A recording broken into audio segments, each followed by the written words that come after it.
everyone.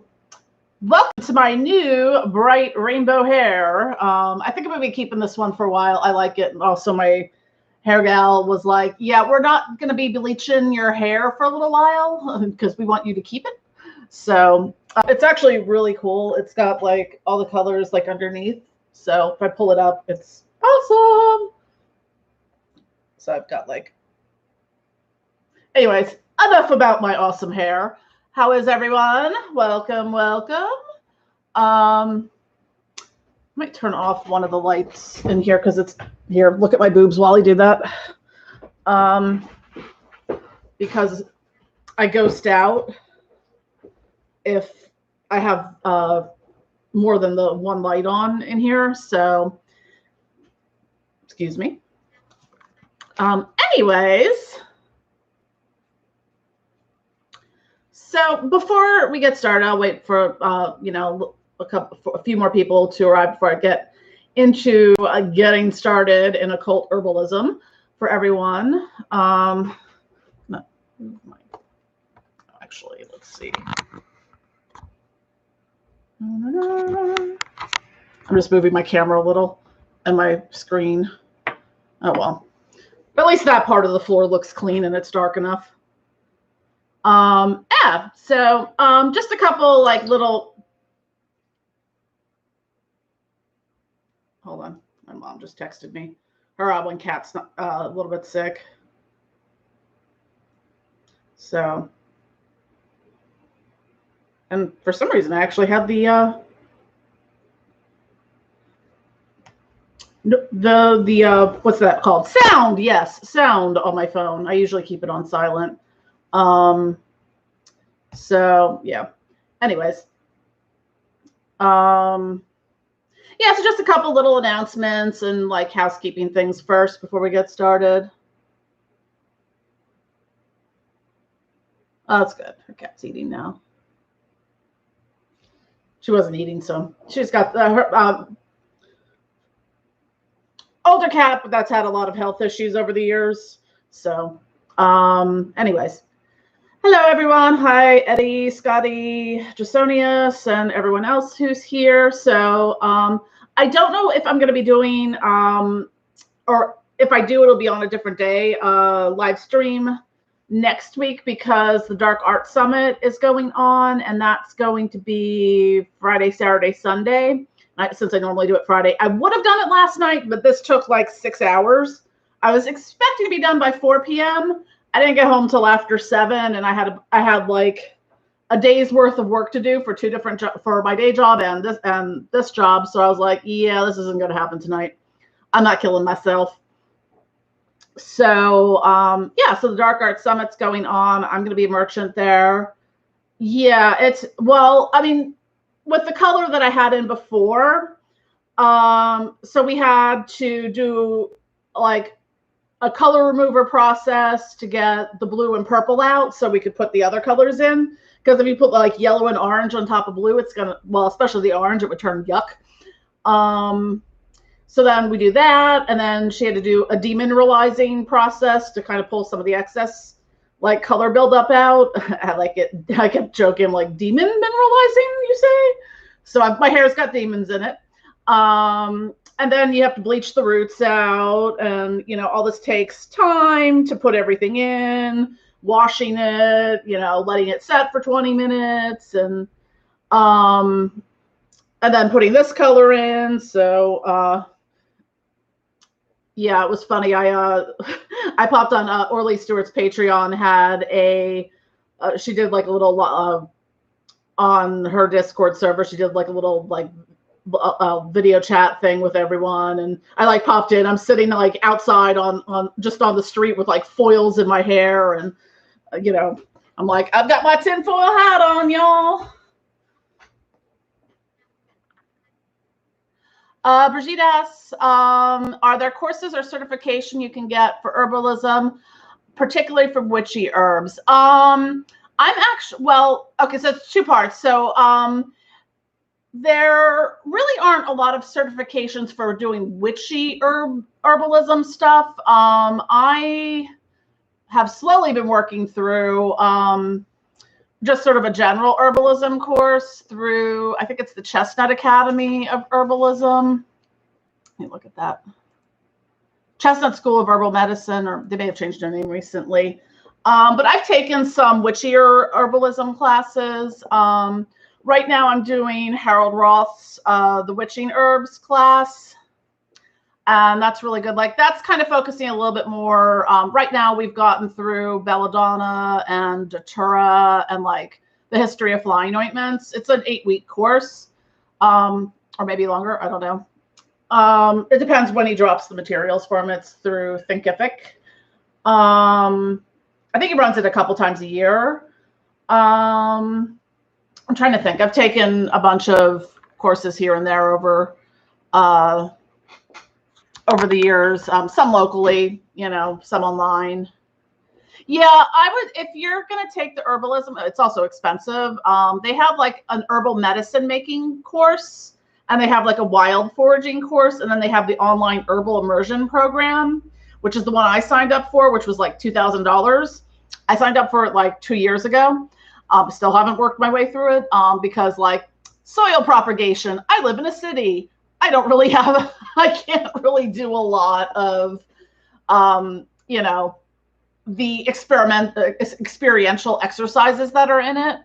But the other courses are much more affordable, and a lot of them you could do like monthly payments and stuff like that. So it's not like an outright expense. I think I paid like $100 a month or $200 a month or something like that for a while. Actually, you don't really have to be certified to do. I mean, it all depends on what you're doing. I mean, most witchy products and stuff, like some people are like certified aromatherapists, some are, you know, have taken, you know, herbalism stuff. But you know, if you're building a business, it doesn't hurt to have, because you're getting a lot broader knowledge about herbalism, especially with the you know, all the safety things, and it works especially with essential oils and stuff like that. So it's good to have that in your back pocket. But before I jump headlong into the herbalism part of it, I just wanted to say just a couple things that are going on. You see my cats walking around in the background. So I'm not sure if and when I'm doing the live stream next week, because the Dark Art Summit's going on all weekend. And if you haven't, I'm going to post the link to that in the chat. Yes, I'm going to get into the books in part of it, because that's a big thing. Here's the links to the Dark Art Summit. It should be on their Discord. It should be a really good time. There's like E.A. Quetting speaking, Serafina Angelis, J.S. and Barbie Garrett, Elric Ragosi, and maybe another person. I'm not sure. I think there's a couple other people maybe that are presenting and doing ritual work over the course of that whole weekend. So there's going to be a lot going on. So I don't know if I'll do a live stream earlier in the week or like just skip next week and do it after. So there's that. Also this weekend, and I'm going to post this as well, because I'm sad that I can't do a lot. I can't obviously do a lot of in-person events because they're just not happening. But one of the ones I did last year is doing an online version of it all weekend. And that's the Pocono Witch Festival. And if you go to my website and to my web shop, if you use the discount code Pocono 2020 at checkout, you'll get 20% off your order. And that goes through Sunday night, through midnight, I guess. So there's that. And while on the topic, I wrote down notes because I don't remember shit. While on that topic of buy my crap, as we like to call it, I'm going to be talking a little bit. I'll release something, you know, on my website and kind of get that information out, talking about holiday shipping, because right now, like, I'm having well, I mean, there's been issues all along, but like I'm having like even like with stuff I ordered something like like I think it was, yeah, it would have been like a week ago on Friday, which should have been here like Monday or Tuesday, and it's still like in the it's being transferred from facility to facility, and I have no idea where it is or when I'm going to get it. And I've had several customers be like, and looking at the tracking, I'm like, it's somewhere. Like it went from here to there to here to there, and then got shipped back to me or something. I'm like, well, why didn't you just deliver it to the person it was supposed to go to? So I have to reship that. So when you're doing your holiday shopping online, order in advance. Do not wait till the last minute because you probably will not get it in time. And that just kind of goes across the board because, you know, I'm just having things. I mean, even stuff from Amazon, like, you know, will go missing or, you know, get delivered a day or two later than it should. So there's that. And I don't know if you caught in the earlier part, Eddie was talking about the Asmodeus flying ointment, and he was like, I love this. I would wear it as a clone. I'm like, funny, you should mention that. I've gotten several requests from people who like the smell of either my ritual oils or the flying ointments, and want like a cologne version of it. So actually earlier today I designed. Now, when will I have the time to actually make them and get them up online? Is I'm doing sort of an infernal perfume collection. So look out for that between now and sometime 6 months from now, because I still have, I'm still getting through things I designed over the summer and just haven't had time to make. So that'll be coming, and I do have the Lord of Lust one. So hail Asmodeus. But I think that is all I have as far as like housekeeping stuff and whatnot. So I'm going to kind of get into a little bit. So the first thing I kind of want to talk about, and this was the question I think Brigitte had about book recommendations. Boy, howdy, do I have lots of book recommendations. So let me just take a sip of something because I'm really thirsty. Because I just talk fast. Now you can smell like a demon all the time with none of that brimstone-y pungency. Yeah. Yeah, sulfur stinky. But so I kind of pulled out some, but not all of my herbal witchy books, because apparently I have a lot of them, more than I could like pile up. I recommend, I actually had to pile them in multiple piles, so I'm gonna actually go to this pile. I'm gonna work my way through the pile, top down. So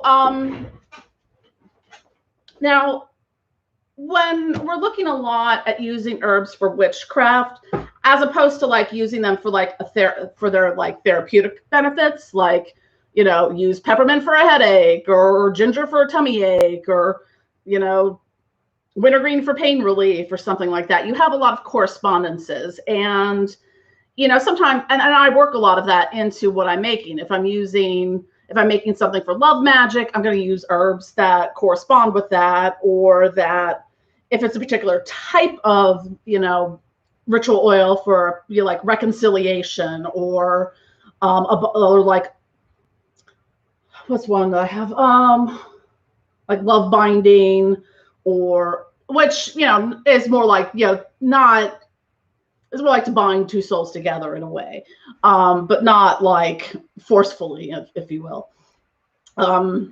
But so looking at how to frame those things, it's not just like, I'm just going to look for herbs that are good with love, shove them in a bottle and say, here it is.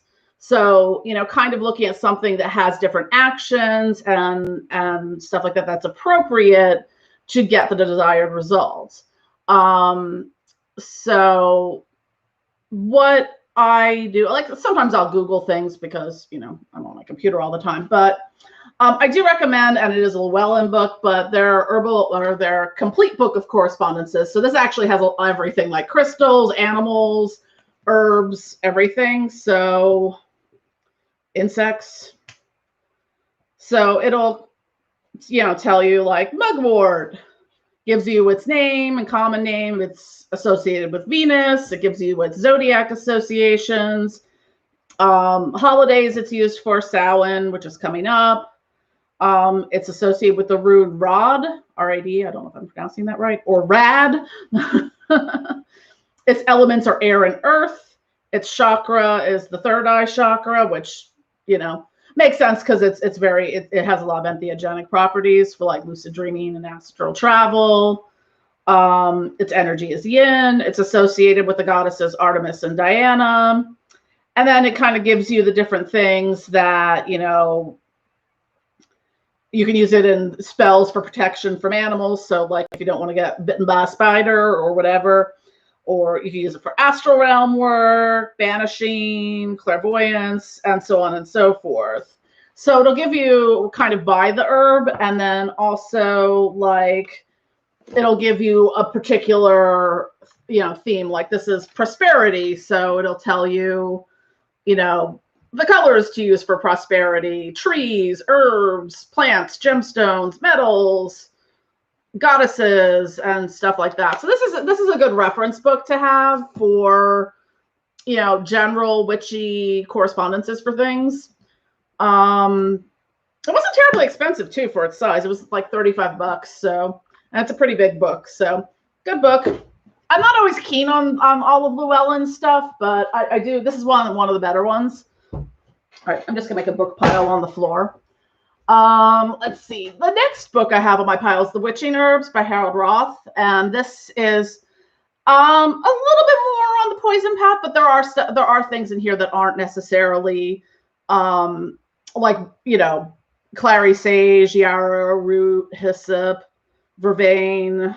I think the only things in here that, the only ones that are on the toxic side are like datura, henbane, mandrake, and belladonna. So this is a good book. Harold's awesome, and it's class, I think it's like haroldroth.com.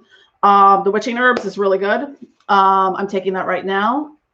What's the name of the giant book, Damie asks? It is Llewellyn's Complete Book of Correspondences by Sarah Kynes. Sorry, let me look at if I missed any comments. Is that grimoire still available to buy? Yes. Yeah. I think I got the Llewellyn one sometime last year or earlier, maybe earlier this year. I don't remember. Let's see. I couldn't find the first book. I know I have it because Amy Blackthorne's a good friend of mine and she's helped me a lot in my business. But I also recommend Blackthorne's Botanical Magic by Amy Blackthorne. That's a little bit more focusing on essential oils, but it's that knowledge is transferable. Like she'll go into the lore and all the properties and stuff like that with it. And then she gives you like little recipes for things. So if you want to make like a banishing oil or a banishing incense or something like that. Because I mean, really, if you're going to use lavender flowers or lavender essential oil in something, it still has the same, you know, metaphysical properties to it. It's just that the essential oil is much more concentrated, so you don't need as much of it. Her second book, Sacred Smoke, is all about like incense and like smoke cleansing and stuff like that. So there's a lot of really good information in here about, how to make, different types of incense blends and different spells. And like what crystals go with different types of incense and plants. Great book. And recently released as of this month is Blackthorne's Botanical Brews. And this is a really cool book because it's got, I haven't read it, all of it yet, but I did but she's got like, how to use, making teas and like infused alcohols and like syrups and mixed drinks. And what was the last thing? Like fire cider, kombucha, infused vinegars, stuff like that. So highly recommend it. This just came out. Yeah, I'm going to talk a little bit, Jasonius, about incense too, because there's a couple things I want to talk about with making incense. But I'll get to that after the books because I still have more books. Now, I want to point out one thing because a lot of what's talked about in witchcraft, herbalism, a lot of people refer to Scott Cunningham. Now, I'm not disputing Scott Cunningham's work. It was, good for, its time. And a lot of this is the basis of, like, if you're looking online, like, people literally verbatim, like, just be like, this is exactly what it's used for. I'm like, wow, I read that in this book. Now, one thing to take into consideration with Scott Cunningham's work, he's been dead since like 1993, maybe. So some of the information that's in the books is a little outdated.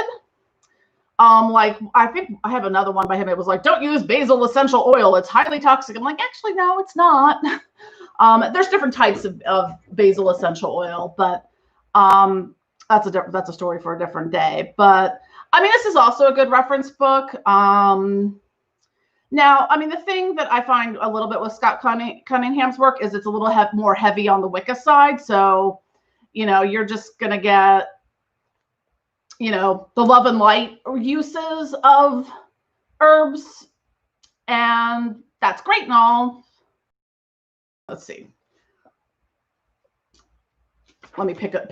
So lilies, it's feminine. It's associated with the moon and water, and it gives you the deities and the powers. So it's used for protection and breaking love spells.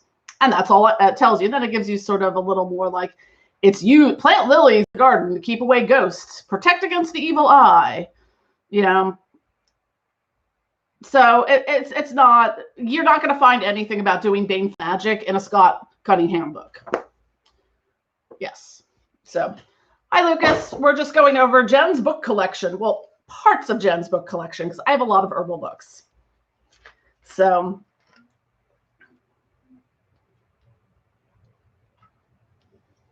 yeah, I don't mind Scott Cunningham's work, but I mean, there are things that are inaccurate. And like, honestly, most of the stuff you can find by Googling it, because people just copy and paste this shit, probably because he's dead. Now, I like this book a lot. S. Conley's Wort Cunning for Demonola Tree. Handy. It's a formulary for demonologer, alchemist, and gardener. And I want to give a shout out to S. Conley for solving a mystery for me. Now, actually, I'm going to grab just to show you it. So, European mandrake root is very hard. And sometimes, if you're like, I need, a 1/4 ounce of this. Okay, this is probably more like 1/2 ounce. I want to get this down to a 1/4 ounce. How do I do that? And I got like a saw. I'm trying all my knives. I'm like, mother, this stuff is hard. I don't know what to do. And, in the book, she's like, yeah, you put it in a plastic bag and you smash it with a hammer. I'm like, hammer, damn it. But, if you're doing any work with like the Goetic demons, or I think there's a little bit about the Grimoire Verum, stuff like that. And she's got a lot of like recipes and things in here too for, making incense, doing like the infused oils, like, and things that are kind of broken down, like the kings are frankincense, the dukes are sandalwood, So, and she goes into like how to make all these different types of things, like the tinctures, elixirs, oleum, salves, etc. Highly recommended, especially if you're into demony things. The next one, I'm not wild about the author entirely. She can be a little problematic, but if you're into like some of the hoodoo, urban root magic stuff, Catherine Ironwood's Hoodoo and Herb. I'm reading this backwards. Hoodoo, herb, and root magic. And this is kind of going into the African traditional religion, like how, like in voodoo, hoodoo, Santeria, like the different things and how they're used. So, and this is just a good like reference kind of thing. It's not really, it doesn't really go super into, the practices and stuff. But like, if you want to know, and this includes more than just herbs, like and roots. So like black cat bones, you know, invul dust, so things like that. And so also a good book, or a good reference book, because it just kind of, it's just like whatever it is, and then you know, all the associations and stuff with it. Sorry, I'm just reading comments.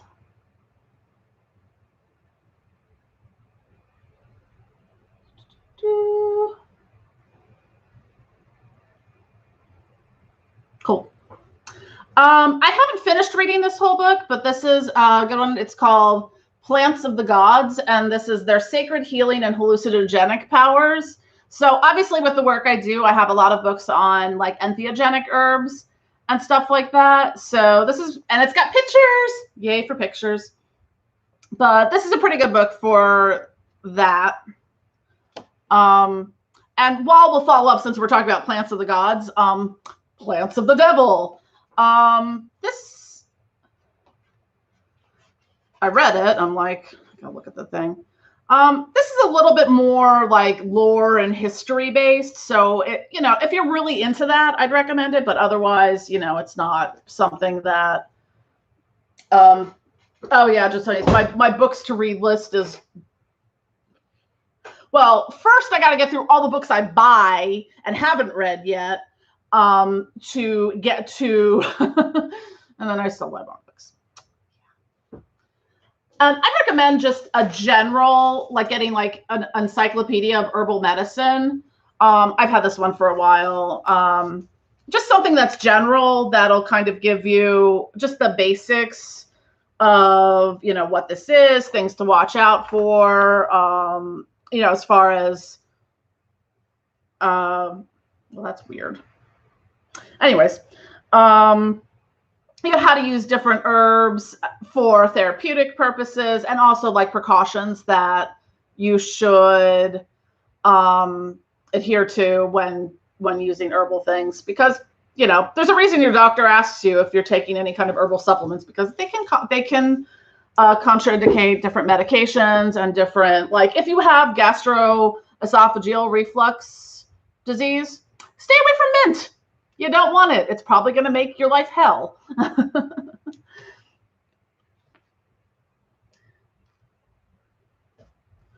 Now I'm getting down to the end. I'm getting more onto the poison path stuff here.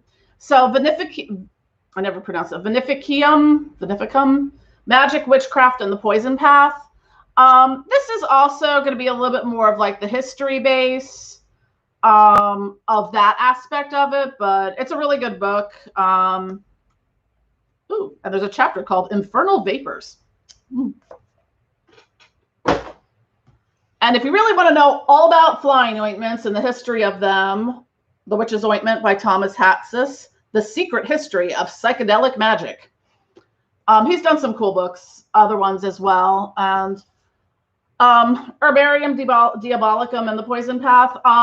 I honestly, if I knew more about the Cliff Off, I would understand a lot of what Edgar Herval is talking about in this, but it still has good information even if you don't do Cliff Offic magic and things like that. So, yeah, it's a good book. And last but not least, let me grab my forklift and pick up the Encyclopedia of Psychoactive Plants. This is a big motherfucking book. And an awesome book. And, you know, what's nice about this is it kind of breaks things down into, ooh, Salvia divinorum. But it'll tell you, like, so when people say datura, like, there's common names for herbs, and then there's the scientific name. Like, there's probably a dozen different types of daturas. The most common you're going to see are Datura stramonium and Datura inoxia, but there's also Datura metal and other ones as well. And then sometimes they get the name that their common names are not super clear. So like sometimes people use like Datura brumansia. Now brumansia is angel's trumpet, which is different than Datura, but yet the common name for a particular type of angel's trumpet is Datura brumansia, even though it's not actually a Datura. So good things to know. And also a murder weapon. I think that's all of my books. Put that one over there. That one's a two-hander to lift. It is heavy, but yeah, exactly, Damie. Puts book gently on table with forklift, breaks table, pretty much. Yeah, that one takes a little oomph to get it up. Well, yeah, I said that. Yeah, Angel's Trumpet is the Bermansia that's in the Fallen Angels elixir. Yeah, I really like it. Now, people, like when you see a lot of things about people having bad trip reports, because there's tons of bad trip report videos on Datura Bermansia or Angel's Trumpet on YouTube. And it's usually from people just doing dumbass shit like, you know, I'm going to eat like a whole bag of seeds and see what happens. Wake up a week later and surprise. Yeah, well, I mean, I try to, you know, not kill my customers, Eddie. So, you know, I don't want to put it at a level that there's going to be toxic things. I'm sure if you drank the whole bottle, which I don't recommend, it might be a little more fireworksy. But, you know, in small doses, you know, a lot of these plants that are toxic can be used for their medicinal properties. And my favorite medicine, Diet Dr. Pepper. And now I have a place to put it because I moved my books. Yeah, I still have a couple more. They're already decanted. I just haven't tested them yet. I have a couple more tinctures and elixirs to release. Yeah, killing the customer is not good for business, Damie, now. I have one that has belladonna in it. Another one that's like belladonna, datura, mandrake, and henbane. So I'll test that. And if I don't die, I'll release it.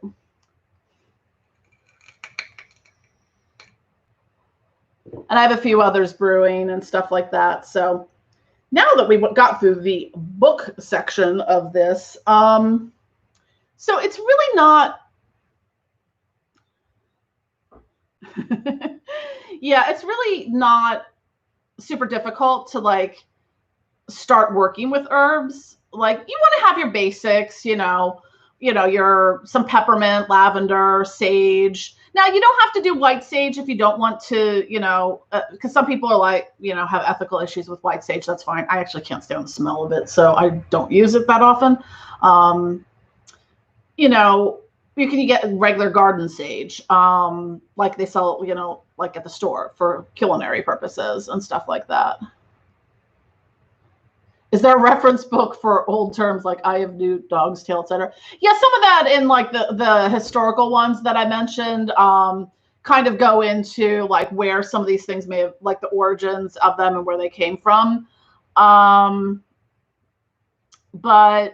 you know, with starting with herbs, you know, kind of look at what calls to you in a way. Like what smells do you like? What are you looking to do with them? And you don't have to have the herbal collection that I have unless you are planning to start a business. Because I have to buy all that shit in bulk. I actually, just before this started, got an order. So I've got like a pound of peppermint, a pound of, I don't even know what else is down there. Rosemary, cloves, bay leaves, fun stuff. So you can use all those things. Even like, I mean, go into your spice cabinet. Like a lot of the spices that we use all have intrinsic magical properties to them. I use cloves in a ton of things. Cinnamon, tarragon, you know, thyme, rosemary, black pepper, cayenne pepper, the sneezy pepper. I usually, I keep one of my like heavy duty face masks that my friend made. I have it actually hanging over in my workstation because like, yeah, if I'm making something that has pepper stuff in it, I'm going to be sneezing the rest of the night. Even sometimes like I made like 6 batches of incense one evening and I was like, I'm going upstairs now because I made too many smells. They went well together. Let's see. Jasonia says, I'm wondering if charging the plants and herbs with the sigil magic helps with. Yeah, I mean, I do a lot of that. you know, a lot of it can just be as simple. I'll do it like a crystal. It's just sort of like this piece of labradorite. I can never say it right. But, you know, it's just sort of like, you know, using your own magical energy. You could be like, you know, I charge and activate the magical, you know, intention of this for whatever I'm using it for love or luck or whatever. You can use it with sigils. I've done that quite a few times. Because I combine everything together because that's what I do. What else can you, what was the other question? I mean, you can charge it on different things. Some people, the same way, you know, you charge crystals or cleanse them. Like some people will put them, you know, charge them on like a full moon. You know, different things like that, or doing different rituals and things like that, or you have like a particular altar that you charge them. And because a lot of herbs and stuff have correspondences with different planets, if you can, I'm looking at my phone for an actual particular reason. So you can charge them at their planetary hour, and I have an app which is called Hours, I think, and it'll give you like what the planetary hour is, you know, for the day. So wherever we're at now, and then also where you're at. So this is where I'm at in Philadelphia, you know. So today we are in. If you click on it, it tells you more information about it. So, you know, if I was doing something right now with the particular planetary hour, you know, I might want to be doing something with luck. You know, if I was wanting to do a fast luck ritual or spell or something like that, or success, or like something, you know, monetary. It gives you like the colors. It gives you different scents. It gives you plants.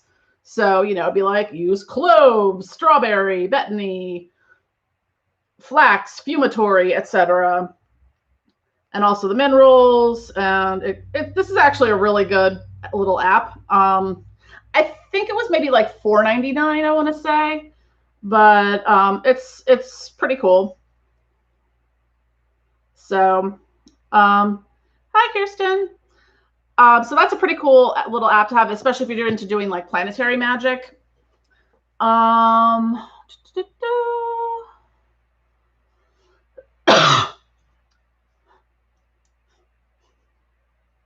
Oh, it's yeah, Davey. The tiny little drop of Fago is what makes it go. When doing research, pay attention to the LD, the lethal dose status. Yeah, I mean, that's what they talk about, the LD 50 with working with toxic herbs. It's the dose at which 50% of the people who take it would die. So you don't want that dose. You want to be under there. So there's sort of like a safe sort of zone of it. And it also depends on how you're using it. Now, topically, people are most likely not going to overdose from using flying ointments. Unless you like eat them, but who wants to eat like oily beeswax and it probably doesn't taste good.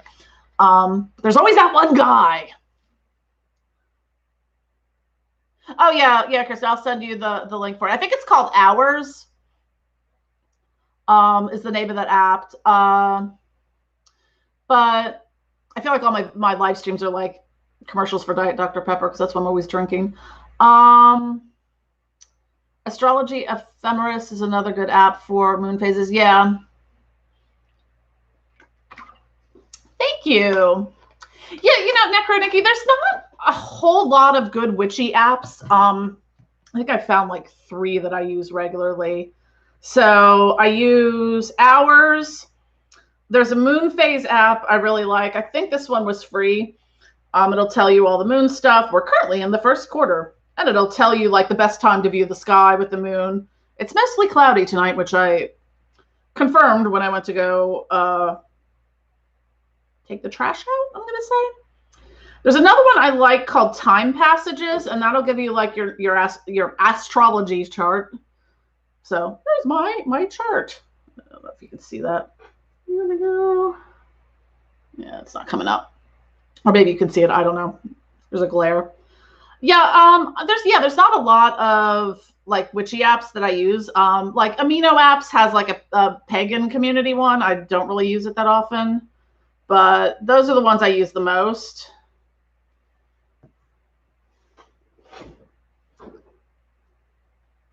Why does it rain every time I do a ritual? Yeah, I've had that happen a few times too. It's like, do a ritual, bam, surprise thunderstorm.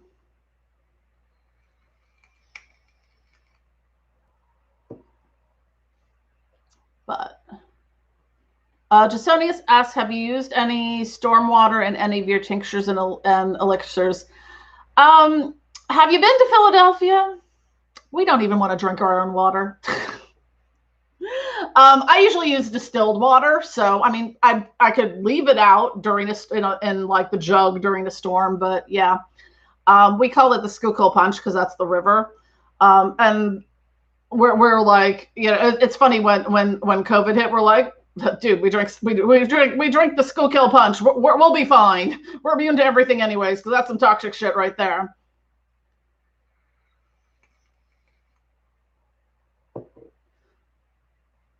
So yeah, I just completely lost my train of thought. It's not as bad as Flint water. It's just, you know, it's Philly water. It's got its own thing going on. So kind of moving on a little bit. I mean, if anyone has questions, let me know because I completely just lost my train of thought.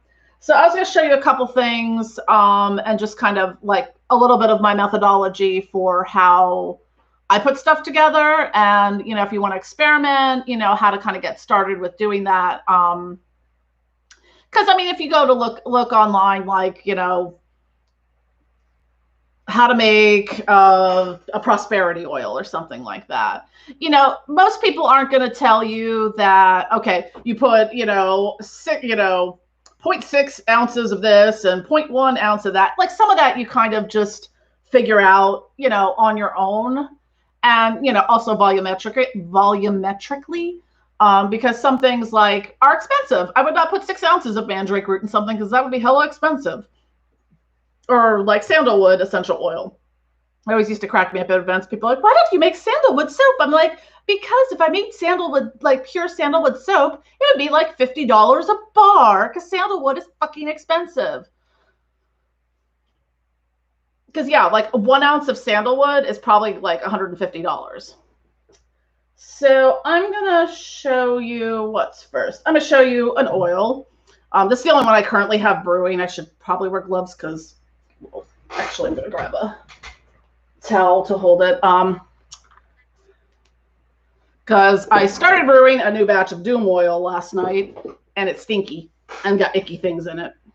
So I'm not going to go into sort of the Doom oil aspect of it, but like of what an oil infusion looks like. I usually, as you can tell, I own stock in mason jars. So what I'll do with this is, you know, I measure out, it's Doom, D-U-M-E. It stands for death and destruction into my enemies. So it's used in like, you know, baneful magic, curses, hexing, things like that. Depending on how you make it, it can have, I mean, I have some toxic herbs in it and stuff, and you know, like graveyard dirt, sulfur, it's some stinky shit. You know, dried scorpion, fire ants, snake skin sheds, things like that. So it's pretty rank and stinky. But, you know, you're going to want to have, you know, kind of have your jar, and, you know, you'll put your herbs in there. And sometimes it's a matter of the density of the herb, to be honest, because some things, I'm going to set this down because yep, I smell like sulfur. But so something, I'm not going to take them out since my hands smell like sulfur, but like individual mandrake root pieces are heavy. So, you know, one piece of mandrake root might be half an ounce, whereas something that's already cut up, that might also be a root, like red sandalwood. This is, you know, it's still got some density to it, but it's not as heavy as that. But, you know, if you go into something lighter, like Dittany of Crete, it's very light and fluffy. So, you know, this is maybe technically weight-wise 4 ounces, maybe. of dittany of Crete. Whereas the mandrake root, that's probably way more than 4 ounces. But so if you're looking at the volume of it, you probably, if you put, 4 ounces of dittany of Crete in something and then the oil, you're really, the volume of this is going to take up a lot of room in the jar. So you wouldn't want as much of it. And I'm going to wash my hands because sulfur stinky.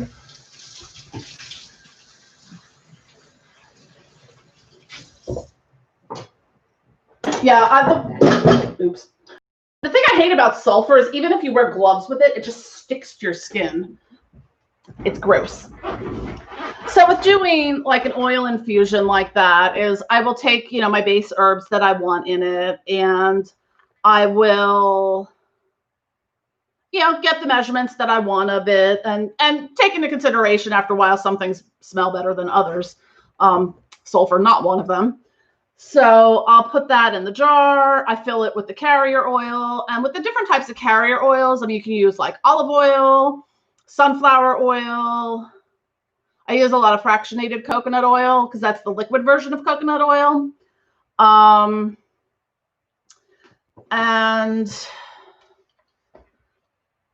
then after I do that, if I want to, I'll add some essential oils to it to sort of accentuate the magic, the power of it, and to give it a better smell, because some things, once they infuse, don't smell very well. Now, once you get everything in your jar, shake it up and label it. It's an important thing to do. I have a little hot plate that I have like a cast iron pan on, and I put all my jars in there, and I just keep it on low for a couple hours at a time to heat it up. Some people will, originally when I was doing it, I'd put stuff in the jar and, I'd leave it in the windowsill for like a month or something like that. And I'm about to acquire a cat. Hi, Corey. Yes, buddy. What's up? It wouldn't be a live stream without a cat. Say hi, everyone. Corey says, meow. Give me love. Okay, so let me look at the context. So Damie asks, what is High John Conqueror oil for? That one, that goes a little bit like, if you go to like Botanicas and like some occult stores, you'll see like High John the Conqueror candles. And that's really something like a power kind of oil that's used for, it's multi-purpose in a lot of ways. Like it can be used for binding spells. It can be used for prosperity. It can be used, like I use it sometimes in conjunction when I'm doing like a road opener or like blockbuster, like to break through obstacles, that kind of work. Even in, relationship and love stuff. So, and what was the other one? Mandrake root. Now, I did a video on this. There's a big difference between European and American mandrake root. American mandrake root, bad. You don't really want that. The only thing hi buddy. The only thing I use the American mandrake root for is in the doom oil because it's toxic as fuck. But not in the fun way, in the it's gonna give you violent shits and vomiting kind of way. So mandrake root is, long been associated with like fertility and love. It's a natural aphrodisiac. It's got entheogenic properties. So I do use it a lot in the flying ointments that I make and a couple of the tinctures. Hi, buddy. Oh my goodness. The doomy oil of ultimate doom. I do, in fact, when I make doom oil, my secret that makes my doom oil extra doomy is I sing the doom song. Doom, doom, doom, doom. If you watched Invader Zim, you'll know the doom song. So that's what gives my doom oil extra doomy special. I sing Guru's doom song.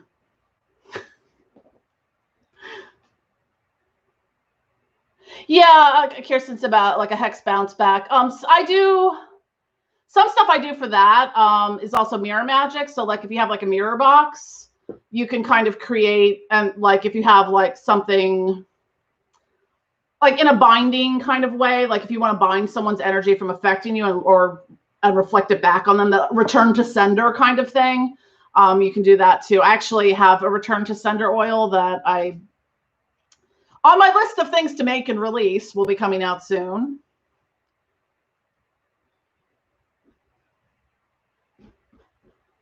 Oh.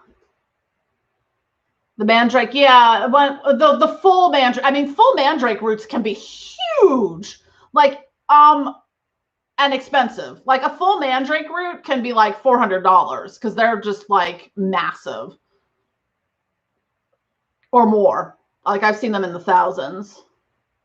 Yeah, I'll definitely post when I get the return to sender oil up. Yeah, I'm hopefully getting to that one soon. Oh my goodness, Corey, you're being ridiculous. You're being ridiculous. Yes, Scotty's sweet almond oil is fine for a base. I don't use it a lot, just because people do have nut allergies. So if they are really allergic to nuts, they wouldn't be able to use it. But in some specific formulations, things do call for sweet almond oil. So like particular love oils call for it and stuff like that. I also use avocado oil sometimes.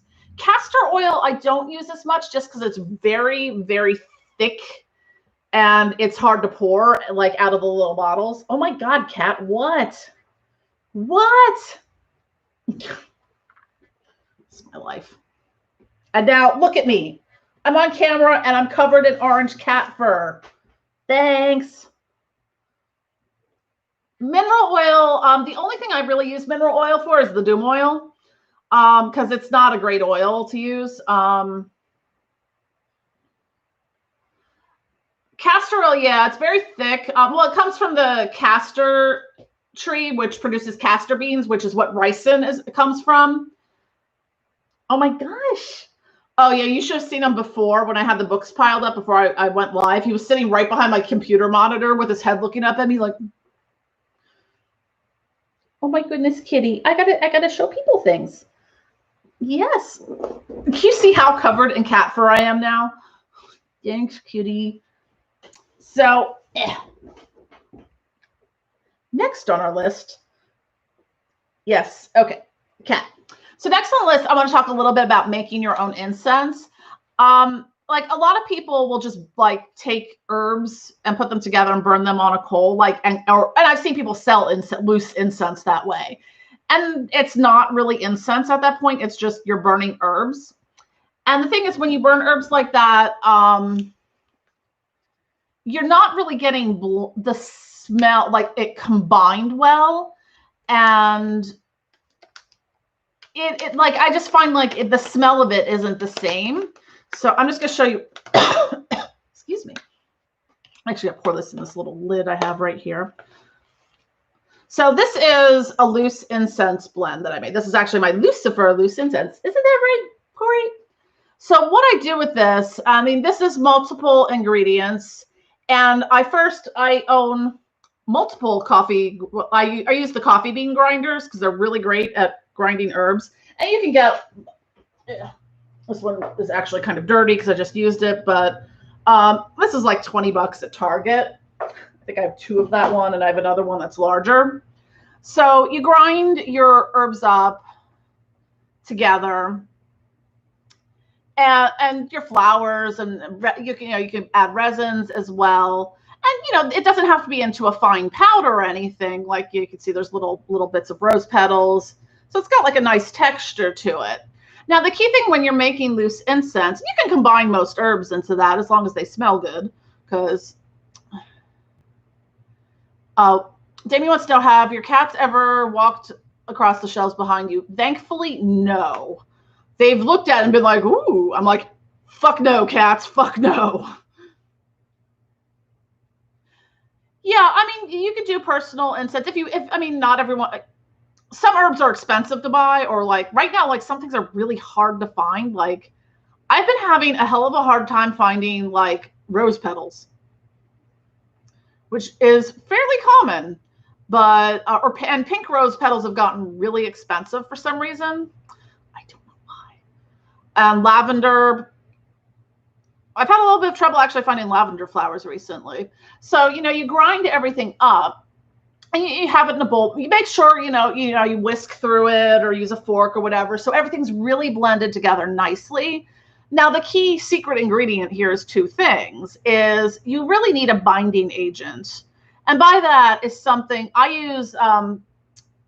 You might be able to see it. There's let's see, I think that jar right there it's called gum tragacanth. And you can use something like xanthan gum. Like it's a powdered binding agent. So you mix that in with the herbs and you add a little bit, like I only use for like a full batch that I make that maybe makes like 7 or 8 ounces of incense, is that I may use like at most a tablespoon of it, and then you mix that through. So now all of your herbs are going to bind together. So instead of having individual little clusters of smell, you get one unified smell. And then you can also add like essential oils and fragrances to them as well. Because the thing is, like, gardenia flowers, like dried gardenia flowers, don't give off a huge fragrance. And gardenias, some flowers, not all plant materials produce essential oils. So sometimes you do have to like be like, all right, I'll just, get a synthetic version of it. And I don't really add a lot of essential oils to it, but I'll maybe say add like 10 drops of gardenia and maybe a couple drops of something else. And then you add distilled water. And then you blend everything up together. And what I do then is I actually, since I make it in bulk, I actually have a sweater drying rack set up over there. So I can like lay out like parchment paper and just spread out all the loose incense on, and I leave it to dry overnight. And then usually by at some point the next day, provided I didn't put too much distilled water in it. And again, the amount of distilled water varies. I usually do like start with 2 or 3 tablespoons, see if I need to add more, something like that, depending on the volume of incense that I'm making. But that's really how to make like a good loose incense and not have it like just throwing herbs on and burning them isn't the same. It doesn't produce the same smell, and you're really getting like the herbs are just combined together in a way that you're just getting like this really beautiful bouquet of it. The only problem is when you make loose incense like this, I burn through so many. I've had to reorder like herbs every day this week because I've been like restocking my incense blends. Sorry, I have a candle burning in front of me, and ouch, which is also very hot. I'm just seeing if it's almost done because the flame got a little extra flamey. Yeah, I live in the city, so it's hard for me to grow stuff. Let me look back at comments.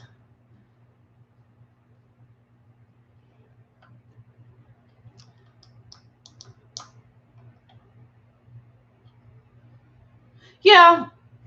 I mean, you can wild harvest those things and use them too. So if they're growing near you. Yeah, I mean, you can use, burn herbs like that. It's just like, if you really want the true experience of incense and how to make it, that's adding the binding agent and water and a little bit of essential oils or fragrance if you want. And that's kind of optional, is the best way to do it if you really want to make a good incense. And that's what makes my incense awesome. Because I took an incense crafting class about 2 years ago, I think, which is when I first started working with it. And once I started making the loose incense blends, I was just like, I have a hard time going back to stick incense or cone incense. Now what, Corey? He's singing the song of his people. So that's my spiel on incense. And also wanted to show you, so this is one of the new tincture, this is the tincture version that I'm working on. I forgot what's in it. It just says dreamy herbs on it. I have it written down somewhere, but so for doing a tincture, it's much the same way as doing an elixir. I usually don't put essential oils in them because there's a lot of different issues with ingesting essential oils, and that's a whole other thing. So this is just a grain alcohol base. So you want like 100 proof vodka, or like Everclear or something like that. And you put your herbs in it. Now this you don't want to heat because it's vodka, or alcohol. So I usually, and what makes the process take so long is I have these infusing for like a month or sometimes longer because it took me like all of the original tinctures I had, which I still have 2 more to release from, were ready to be decanted like mid-September. I'm still working on them because I've just been that busy. So, you know, you put your herbs in here, and you know, you put it in with the vodka, or like for my elixirs, I use brandy with like a little bit of honey in it. The reason I do the tincture versus the elixirs is this is vegan because it's grain alcohol. The honey, some people who are vegan don't do honey, so that's why I do this. So this will be ready to decant on the 14th of November. Will it be out on the 14th of November? Probably not. Kat, what are you doing?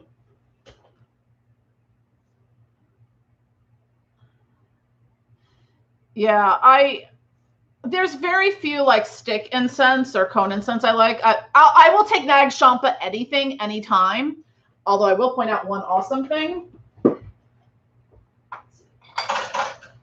You can get loose Nag Champa powder, which is fucking amazing.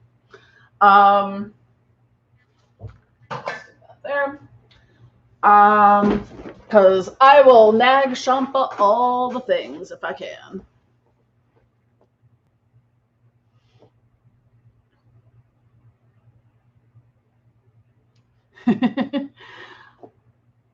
Can essential oils be dripped into bath water? I'm glad you asked that because that's the next thing on my list, Amy. Don't do that and learn from my mistake, because some things are mucous membrane irritants. I put some peppermint oil in bath water and whoo, yeah.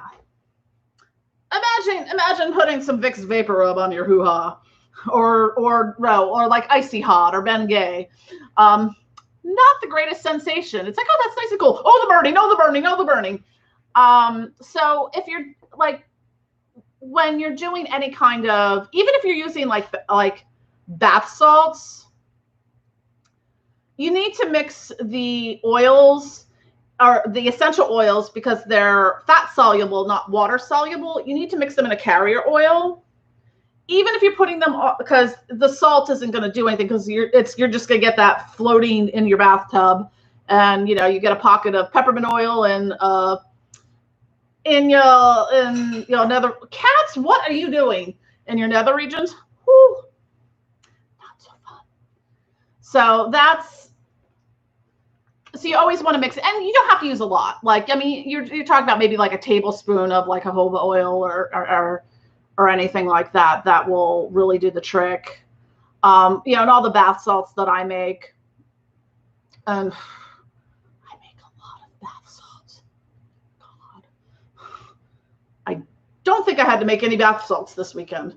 I might make a new one because I was doing one for Hecate, or I designed one for Hecate, and I just haven't finished it. Oh, Eddie, there's so many things not to stick up your hoo-ha stories for me, from like aromatherapy and herbalism things.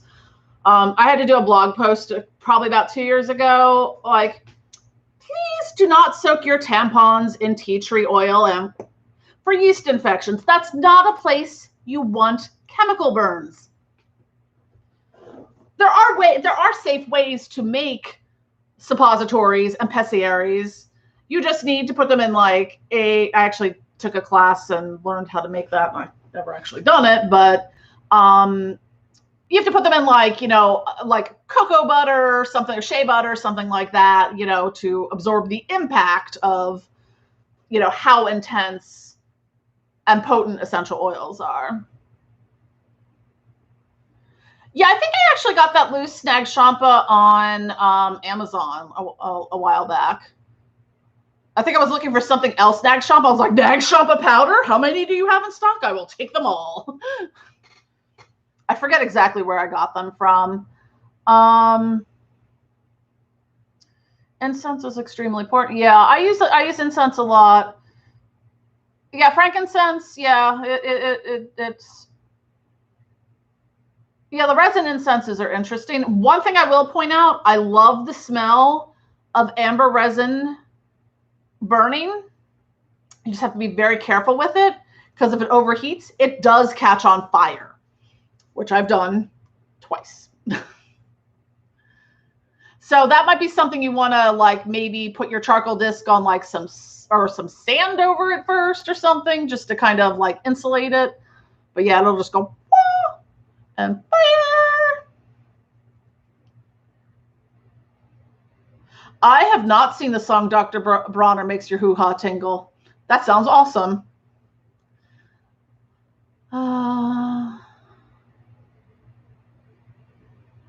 Yeah, I mean, most occult shops sell like just that, you know, the same incense you can buy everywhere at every occult shop and metaphysical store and stuff like that.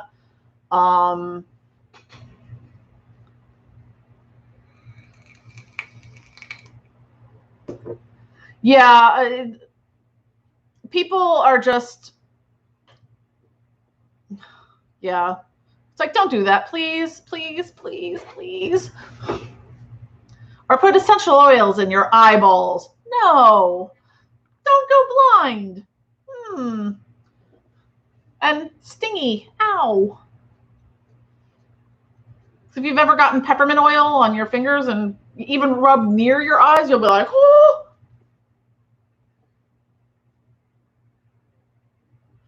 But yeah, so that's kind of a little bit, you know, just to kind of give you guys a little, you know, intro to kind of working with herbs and stuff like that, and how to make a few things. If you have any questions, I'm more than happy to talk about herbs and essential oils all night, every day, forever. That's what I do.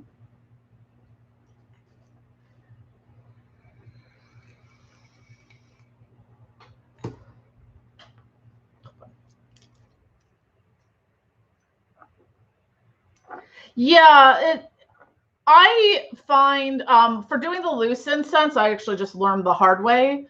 I have a ceramic incense burner, which just sits on the surface, and I've melted and like burnt the tops off of quite a few things now, including my coffee table altar. I'm like, why is this piece white? Yo, I burnt through it. Damn it. So I prefer to actually use my cauldron. I have like one of those little mini cauldrons, because the ceramic incense burners do get really hot, more so than, I mean, the cauldron gets hot, but it's got the little legs, so it's not gonna like damage the surface you put it on.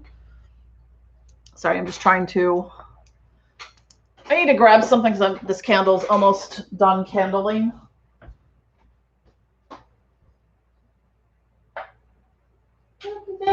I'll be right back. Or I'm only right over here. I'm just looking for tongs.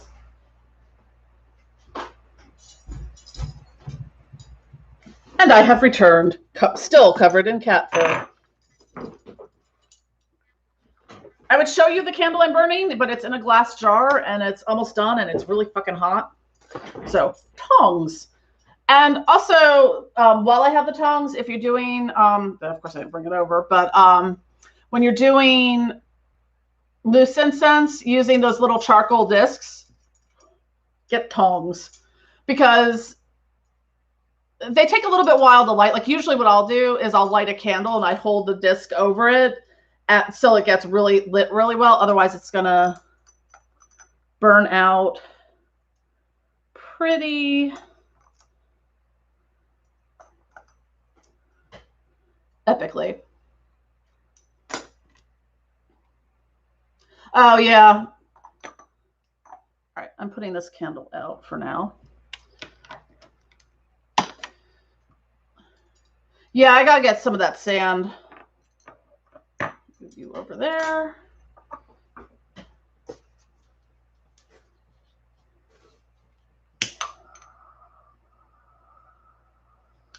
Also, I like the little torchy things. They make lighting the little discs easier. All right. There we go. And I got a pretty little snuffer because I couldn't find all my other snuffers, so I bought a pretty one. I have a lot of candles. All right. What kind of alchemy setup would you recommend? I mean, Most of what I do in my kitchen. I recommend a modern witch's cauldron, aka a crock pot, because that's what I use to make my flying ointments in. And you don't need a huge crock pot. I mean, I don't have a huge one. I might need to buy more crock pots, because I make a lot of flying ointments these days. And I have new ones designed that I haven't been able to make because I have to keep restocking the old ones. So, I mean, really most of what I use is stuff you have in your kitchen anyways. Lots of Pyrex measuring cups, coffee grinders. I own a lot of tablespoons and teaspoons. Mason jars. And lots of little bottles. Because after I decant my ritual oils, since I make them in a larger quantity, and I'll bottle them a little bit at a time. So I'll put whatever's left over in I guess just amber bottles or stuff like that. So yeah, storage space, things to put things on, because my life is an eternal search for flat surfaces. I'm going to have to go with that old Seinfeld thing. Do you guys remember? Well, for those of us of a certain age, remember the episode where Kramer's levels, he's building levels in his New York apartment, for whatever reason, for Kramer reasons. I'm like, yes, that's where I'm at now. I'm going to have to start building up, which is why I got the ridiculous, I only have 4 of the tiers on it. There's 2 more. I just wouldn't be able to reach them because it's counter level for drawing incense. Damien, I don't do cone incense. I just do the loose incense. Because the cone incense to make, for the process that you have to do for it, it has to cure for a month. And I just don't have the time. The same thing with soap making, cold processed soap. Because I use melt and pour bases for the soap stuff that I make, because I just don't have 6 weeks to wait for a batch of soap to be ready. And also, lye can explode if you don't mix it right. What, let's see. Necronicki asks, what are my favorite bath salts for ritual baths? Predominantly, I use Dead Sea salt. I use a little bit of Epsom salt. I can't do something that's just straight Epsom salt, because for whatever reason, it detoxifies me way too fast. And it makes me feel really nauseous and like I'm going to pass out. I don't like that feeling. So I will mix it in with other things. I use the different Himalayan sea salts. I'll use a fine grain and the coarse ones. I also although it makes your tub hella messy, black lava salt. I use that not a lot at once, because when I first made my Lilith bath salt, I think it was all the black lava salt, and I was like, well, my tub's swamp now, because that charcoal residue just stuck to everything. What other salts do I use? Sometimes I use milk powders, so you can get a whole milk powder or coconut milk powder. Milk baths are really nice, or you can mix it with the salts as well.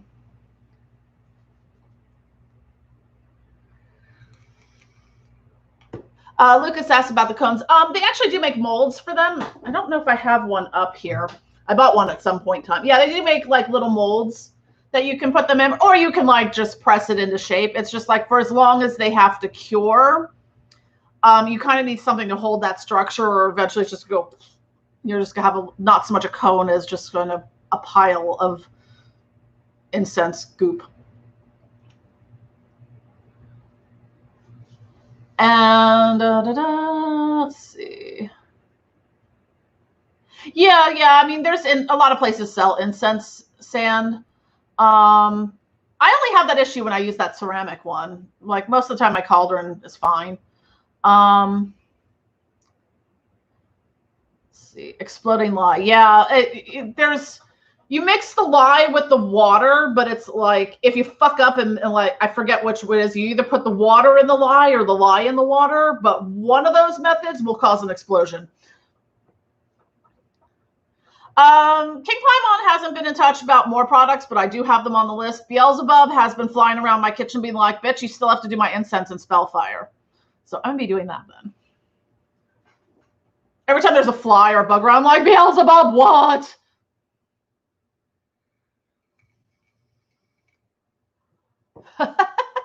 Yeah, some of the sigils are really funny like that. They do. She said it looks like 4 people on a sled coming at you, all shaking their tiny little fists. Yeah, some sigils, I mean, there's just way too much going on in them. I'm trying to think of, did I miss any questions? I'm trying to think. Yeah, I actually I have the counter that you can't see that is piled up with stuff that I have to put in other things. Because like I have to buy like my salts now, like in 20-pound bags. So I usually take them out of the bag because I prefer if something comes in plastic bags, I put them in like mason jars, or I have like canisters and stuff for the adding water to lye that causes the explosions. Okay. Yeah, I'm not into explosions.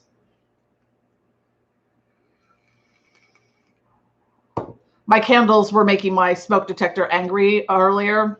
I was literally running around. I'm like, okay, well, apparently I can't burn a candle or 2, but not, 9 at a time. So, and there were small candles. Does this cool down? It's still a little hot. But like, I literally put them by the back door with the window open and my smoke alarm was still going off. It'll go off if I'm cooking. I'm like, there's no smoke. It's just warm in here. Stop. So I'm walking around with like a piece of cardboard, like trying to wave the smoke out. So new form, like post-smoke cleansing your house, cardboard cleansing to cleanse your house of the smoke.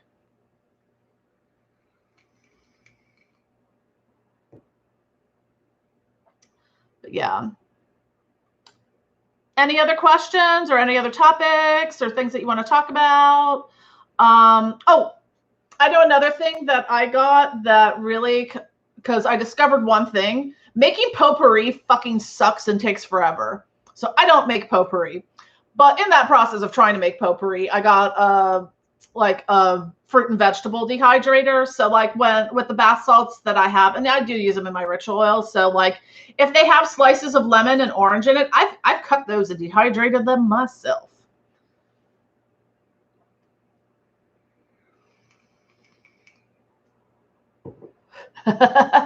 Throws gunpowder onto water being thrown onto lye mixture. Yeah. But I did learn a cool thing today. I have to kind of go back and get the sort of process down. But there's a different. I don't have any JSonius. I don't have any Demonopoly updates lately, but I will do a video on that whole story at some point. Because demons are weird. And damn it, now I forgot. Oh yes, I did learn a new method of. There's something, I know a couple other people who sell them. They're called spagyrics, SPAGYRIC. And it's a different type of tincture. So basically what you do, like you do the same process for making a tincture. You strain it, and then the herb stuff that's left over, you burn. So you've got like, you're adding the salts of the plant material to it. So it's a slightly different process. So I might experiment with that at some point in time in my infinite free time. But the good news is I do have an assistant now who comes a couple times a week for a few hours and helps me like package and label things, because that takes up a lot of my time, especially when I have to make big batches of things. It's just because like if I'm making, because I have to make so many bath salts, and like some things I have to like make sure I'm getting like 5-ish ounces into each pack. So like, not like this pack has 4 ounces, this one has 6, this one, something like that. So that part takes a while, and then label them and all that. So that's helped a lot, and I've been able to get some new products out as a result. And I had a couple people reach out to me about interning with me, so hopefully I'll have some additional help, because it's busy up in this shit. Demonic potpourri. Actually, one of the things I was thinking of that kind of came to me last night is I want to make, I don't know how I'm going to go about doing this yet. It was just the idea, and I made a note of it, so it's an official idea now, is making demonic elixirs for possession. So, yeah.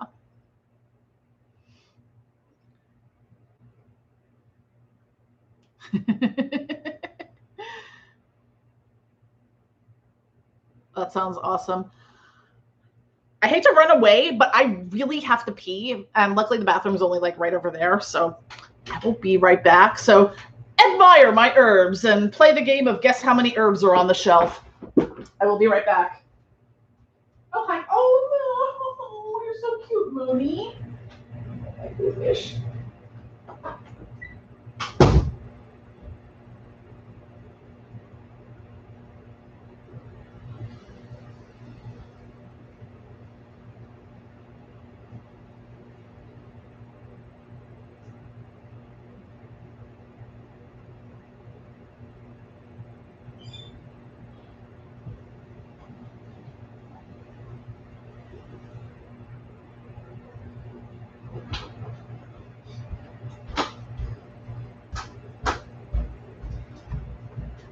Oh my God, my moon kitty is curled up with the plague doctor mask and is the cutest evil little thing in the world.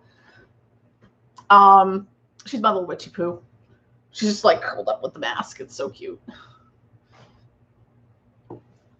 Yeah, I'm gonna play around with that because, you know, like I have all the correspondences and things like that. So I'm gonna try to figure out the ritual aspect of it. And I love when I move my hair around, different colors come out. And, you know, maybe add a little bit of the entheogenic stuff to it as well. And so I'll probably do like some test ones with like the spirits I work with the most, like Lucifer, Lilith, Astarte.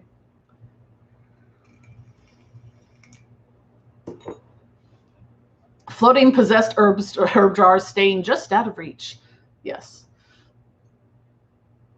But yeah, that was my latest idea for things.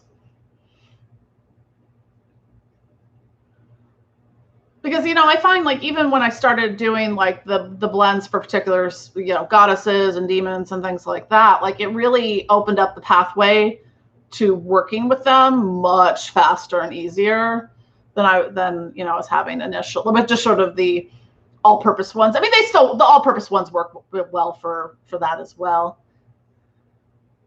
Yeah, it would necrotic. This was a good 6 hours of my day yesterday.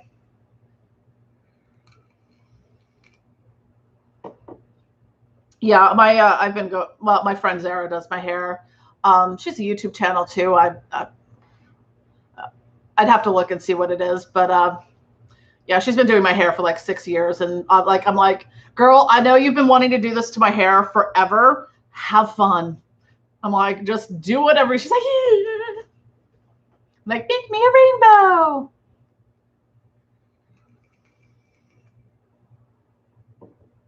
Cool. Yeah, I do a lot of Lilith stuff, Evil Barb. So yeah, that's probably where I'm going to start first. And I've also worked with some of these I have worked on with doing possession with. So, yeah, I mean the demons do like their products and stuff like that. So they seem to be happy. And then other demons come along and like, hey, I want products too. I'm looking at you, King Paimon. Cool. Yeah, I'll have to look up more about Marcosius. I haven't worked with that particular one yet, but I'll do the test with the ones I'm more familiar with to see, like, compare and contrast, like how I've worked with them before with that, and if there's any differences, and what ritual aspects can be incorporated with that.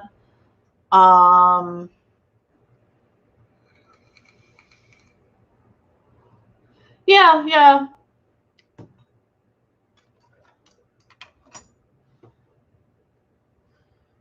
Yeah, apparently, according to Orly, Belial really liked the incense I made for him and the ritual oil. I'm like, oh, Belial, you're such a sweetie. Yeah. It's there's not a lot. I mean, you'll find like ritual oils and some incense blends for things, but yeah, sometimes it's hard. Like I think maybe Dice Controller was asking me about doing. I was on Barbie and JS stream last night about doing stuff for Shemyaza. And I've just started doing some work with Shemyaza, and there's like literally no like there's so little information on Shemyaza that, you know, I'm going to have to figure out how to make that based on working with that entity. Because sometimes, you know, I've incorporated that already with some things, like, you know, with some of the stuff I've done for Azazel. Like I asked him one time I was working with him what he like things he liked. He said he liked poppy flowers. So when I make things for Azazel, I put poppy flowers in them.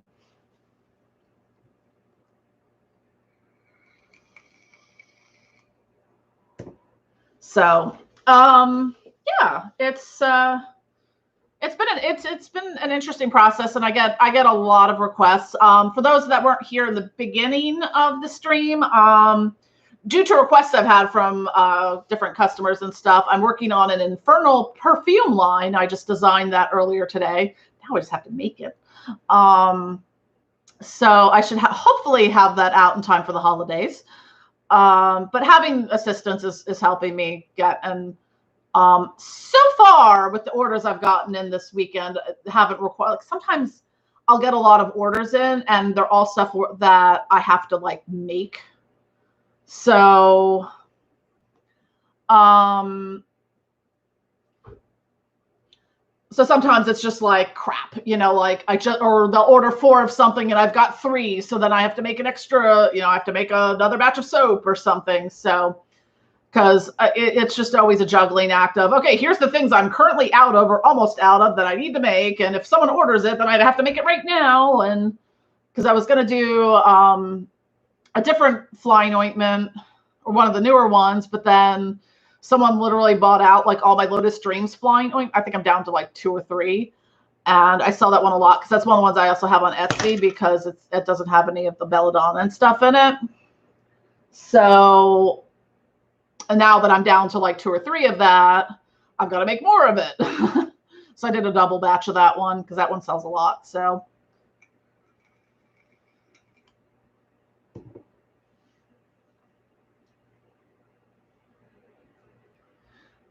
cool. That's good. Yeah, I found that too. Damien, a lot of stuff in the Goetia and stuff like that. It's like, really, every single demon is associated with frankincense, myrrh, and agarwood, or oud, as it's called.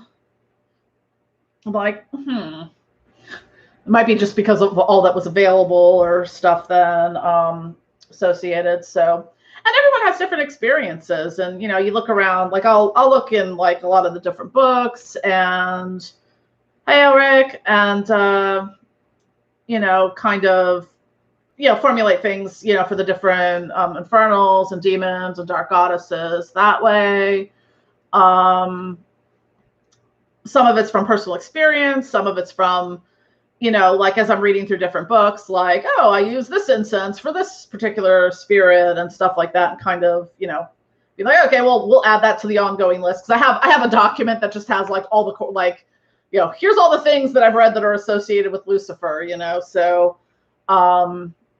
I use that when I'm making all the different things. So, you know, with the infernal perfume line, well, I mean, they'll be similar kind of in aroma to some of the flying ointments and ritual oils and incense, but there'll be some differences because not everything produces essential oils or there's a fragrance oil for it. So I'll have to do a little bit of some different stuff with those. So they'll be slightly different, but same overall overarching kind of aroma to it.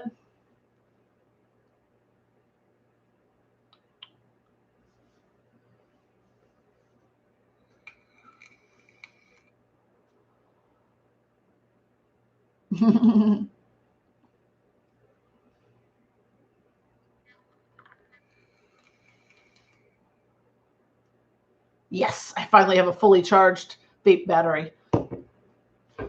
I didn't put my battery on the charger right last night, and it didn't charge.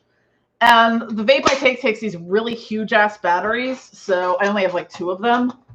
So they last almost all day. So, and I vape a lot. So, yeah. But yeah, like I'm since I just started working with Shemyaza, and actually, Elric, I would love to talk to you about your experiences with Shemyaza, because like Dice Controller was asking me about making product, like if I'm going to do product line for like Shemyaza stuff. I'm like, yes, but you know, there's just no information that I've read that like, here's the herbal correspondences for Shemyaza, or Shemyaza likes the smell of roses, or stuff like that. Well, I mean, the beginning part of it now would have been a good time, but like the beginning part of it was just me kind of going through my herbal book references, recommendations, you know, how to make shit and stuff like that. So I wonder if Asmodeus asked for his own aftershave. Asmodeus would more likely ask for his own like flavored lube, to be honest. Yeah, I'll have to look into Marcosius more, Damien. Because I had like a request, so I did Spellfires for King Paimon and King Maimon, which actually I just sold this weekend. Yeah, Asmodeus.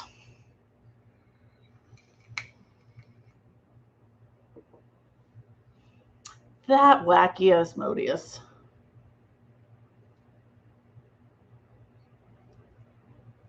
Yeah, I'm very much looking for. Taste creamy like pie, Asmodee on lube. Yeah, I looked at some point at making like the ingredient kind of formulations and stuff for making like flavored lubes and stuff like that. I don't think I ever got around to anything with it, but it was something I looked at.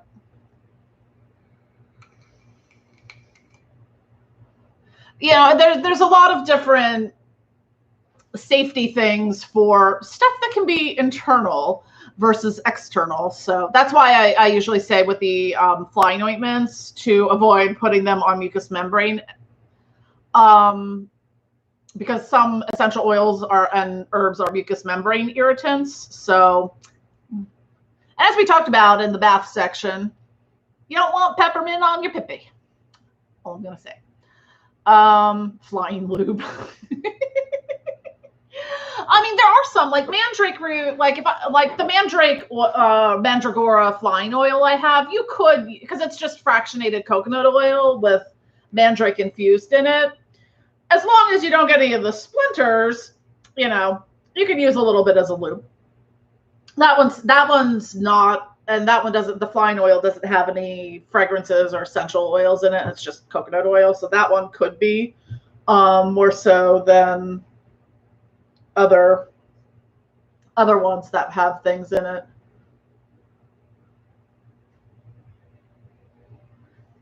Yeah, the whole broom thing from, you know, medieval witchcraft lore. Like a lot of, like when you go through and read like the historical things about flying ointments and stuff like that go into the flying to the Sabbath thing, and the witches with brooms was just that, you know, they would put the flying ointments on the broom handle and ride the broom handle, if you know what I mean.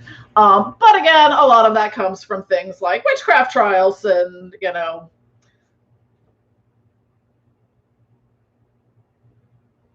it's a strange sound coming from somewhere.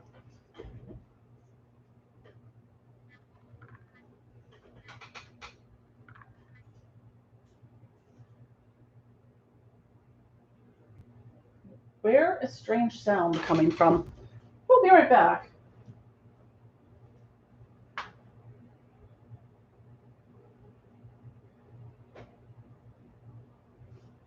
I don't know.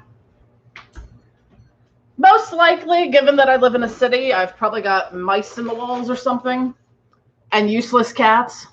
Although last time that there was a mouse, Moon was so nice to leave it by my altar, so the demonic gatekeepers were pleased with their offering.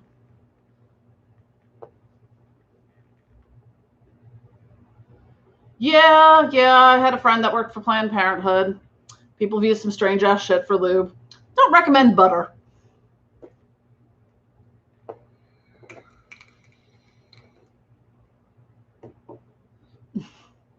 Now that Elric's here, we've entered that point of the live stream.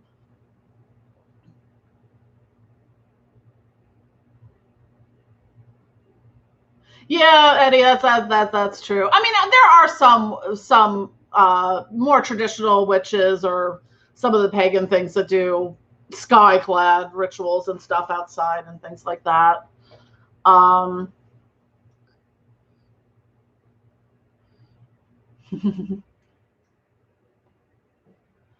I have just studies. I have a bunch because I mean I didn't start making the demonic specific ones until later, but probably the most popular one I've sold is the Hedge Witch one, which is like Belladonna, Datura, and Mandrake. But most of them, unless they have like a demon name in it, those ones are all just sort of like meditation, astral travel, lucid dreaming kind of things. Flying ointments. And the same with the flying oils that I have as well.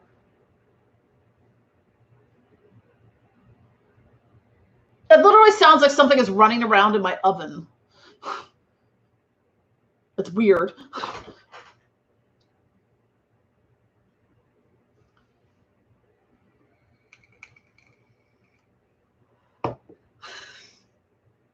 Yeah, I was thinking about that, Eric, when that whole the demon sperm and alien DNA thing was trending back in July, I think. I was like, I need to make a demon sperm elixir or something like that, or a demon sperm flying ointment. Made with real demon sperm and alien DNA. Prove it. Or disprove it. I don't want stinky roasted mouse smell in my house.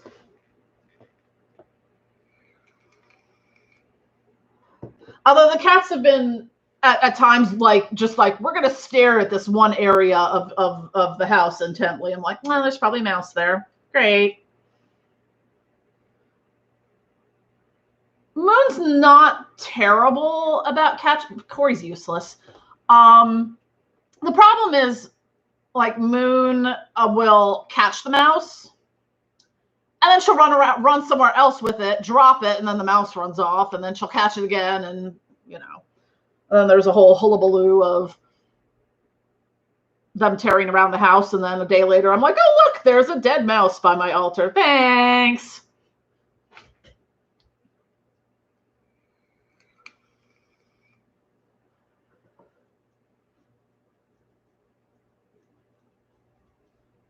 Yeah, like.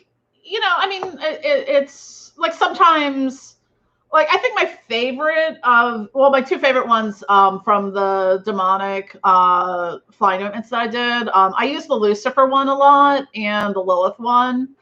Sometimes I'll use the Lucifer one and work with Lucifer and Lilith or whatever, or you can put a little bit on each arm and have at it. Want to work with all the gatekeepers? I mean, the thing with the flying ointments is like, I mean, there's the worst that's happened if I've done too much of it is like the next day I might be a little like tireder than usual, or I'll get, the only thing I've ever had is I've gotten dry fevers, which are just more annoying than anything. Cause it's like, you're just uncomfortably hot and you're not like, it's not like flu fever or like where you're sweating it out or anything. It's just like, I'm hot. Ugh. And it goes away after a couple hours.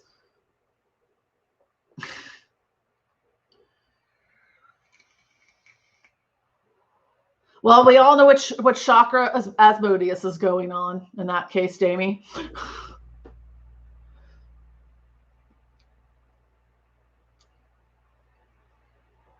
Hey, cats, do you want to go be useful and see if there's a mouse over there? No?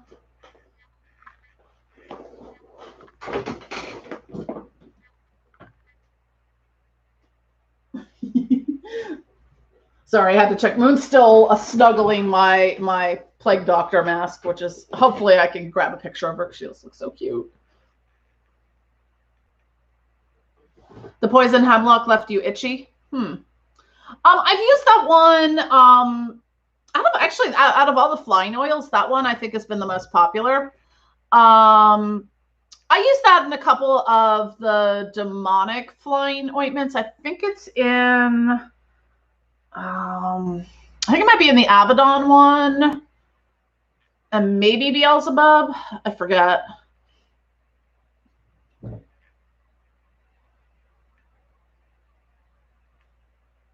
I love dragon's blood oil. Oh, I love it. Yeah, I make a good dragon's blood oil. Interesting. Yeah, because I have just a straight up poison hemlock flying ointment that I got from somewhere else a while back. Yeah, just to kind of see, like, I'm like, what's this like? Because not a lot of places actually do what. I think I only know like one other place. I think the Jagged Path does stuff with poison hemlock. Most places stick to like the Datura belladonna, mandrake, henbane.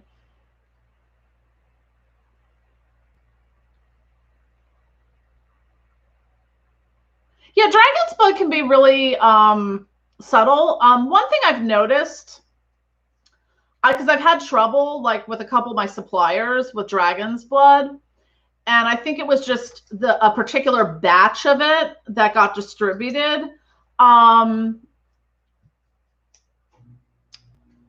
If it was harvested during a drought, it's not like, it just doesn't really infuse into the oil. Like when I put some dragon's blood, like a good batch of dragon's blood in the oil, at least it'll turn the oil like rusty brown, and you could see that like the resin's infused into the oil. This just sank straight to the bottom, didn't change the oil color at all. You can also, like I showed with the Nag Champa powder, you can also get like a dragon's blood powder incense. So I use that sometimes too, instead of dragon's blood, because dragon's blood resin in and of itself is pretty expensive. So I think I got a pound of that, and I've had it for a while. Yeah, same here, Elric. I do not like the smell of burning sage. I don't even like the smell of sage. Like when I have to use it, like, because I like the white sage in particular. Garden sage isn't that bad, but yeah, like even if I'm just putting it in like an oil or something, like I'm like, I've got sage smell on my hands.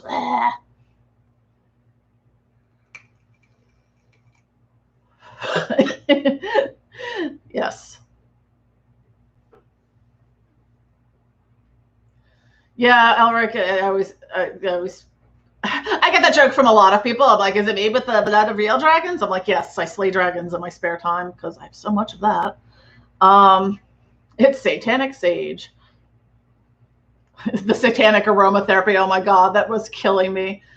Oh yeah, there was some like Christian minister that was like, if you burn sage, that's evil. It's satanic aromatherapy. I'm like, yes, satanic aromatherapy. That's what I do.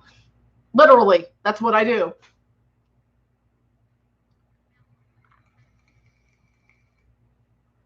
A lot of times, dragon's blood oil, and I do this with mine, because it really, like a lot of dragon's blood oil doesn't have a huge smell to it on its own. So like I add some essential oils to it. Like I add a little bit of patchouli and amber, some jasmine, cinnamon, and blood orange to mine. So it has a little bit more of a spice, clove, I think. So it has a little bit more of a spicy aroma with a slight floral to it with the jasmine.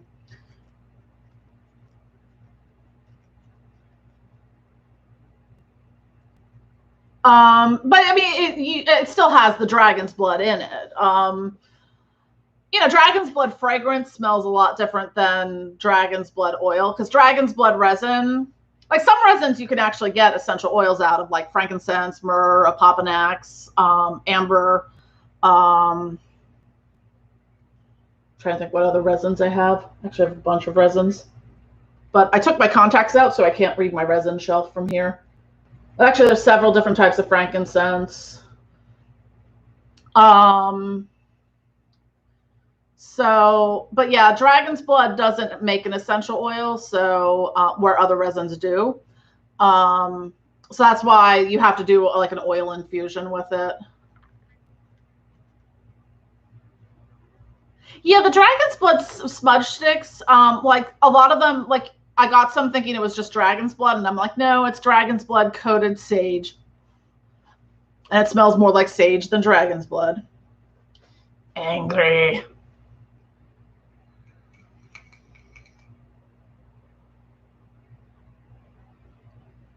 Yeah, I use dragon's blood. I actually got a really cool, just because I have a candle buying problem. I went into a store and I was like, ooh, they have a dragon's blood candle. So guess who has a dragon's blood candle now? It's nice though, because it's a nice size pillar candle.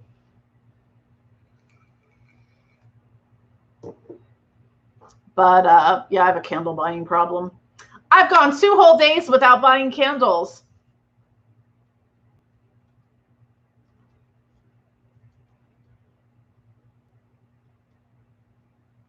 The sage to me is just so strong. I think there was a sage incident in college.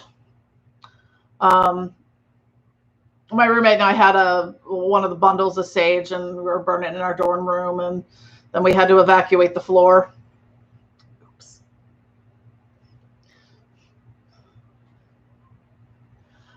Oh, you only have 60 candles?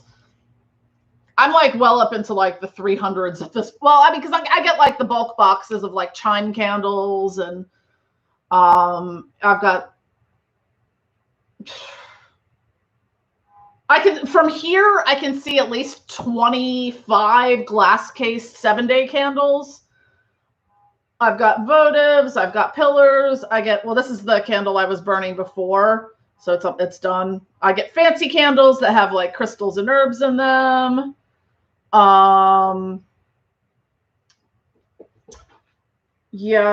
Tapers. And then there's all the candles upstairs. Yeah, I've got so many candles. But, oh, speaking of candles, I want to show you a cool one I got, and the sigil with it. And also because the store is awesome.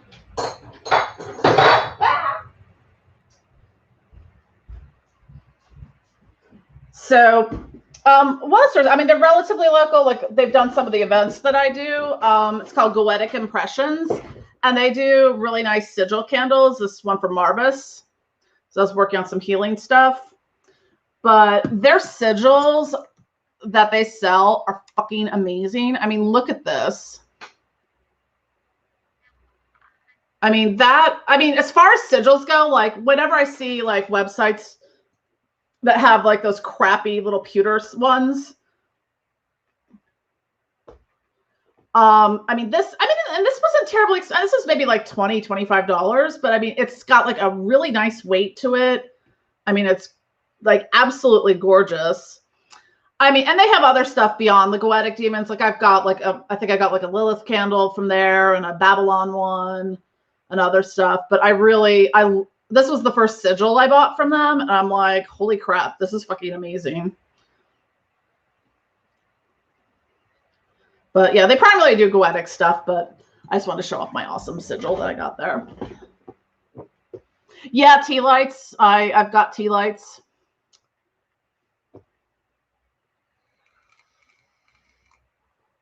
And the fucking thing is, I can actually make my own damn candles. I just don't.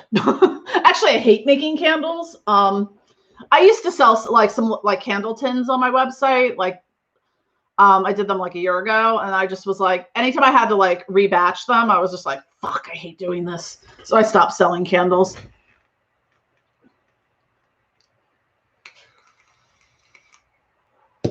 Yeah, Nikki, I always say I'm gonna not buy more candles, and what do? I buy more candles. Well, my friend Lily makes awesome candles, and like I just love her candles. So she has really pretty ones with like crystals and herbs and stuff. And then I've like the Lilith one she did. I love it.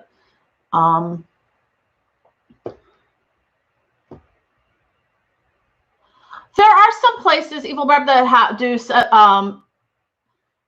but it might be more like wholesale bulk 7-day candles. I'm trying to remember the place.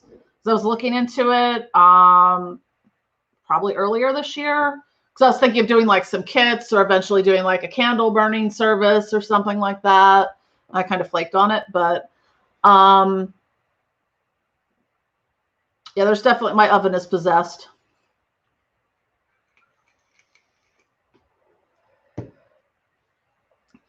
Yeah, I have some tea. I have tea lights. I have like just boxes that have like candles in them, because like sometimes I'm like, ooh, I need like, ooh, there's black taper candles. I'll buy like a whole bunch of them.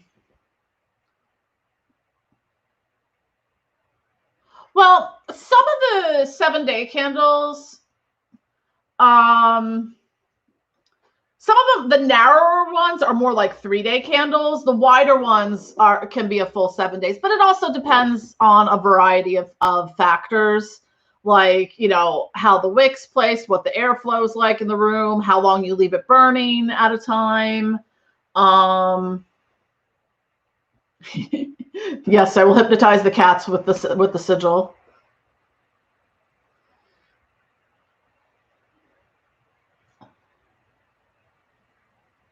Candle making, like I would say the easiest way to do candles is soy wax, because like all you have to do is just like melt it in the microwave and pour it in a thing with like wicks, and you can mix it with like fragrance oils or essential oils and stuff like that. It gets a little more time consuming if you're putting herbs in it and crystals, because you have to kind of wait until it's settled enough that it's not going to sink, and not too hard that the stuff will actually stick to it. Yes, I said hard.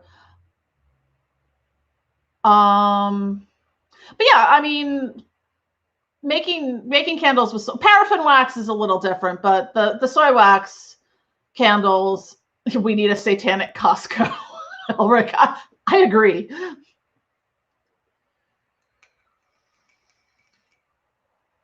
Yeah, you can get like, I mean, there's some of like the 7-day candles or 3-day candles, like the glass encased ones. Like I can get them at some of the supermarkets around here. Like the Fresh Grocer has them, stuff like that. Granted, sometimes they have like the Jesus-y ones, but like you could get like just the plain color ones there. Ooh, Satanic IKEA.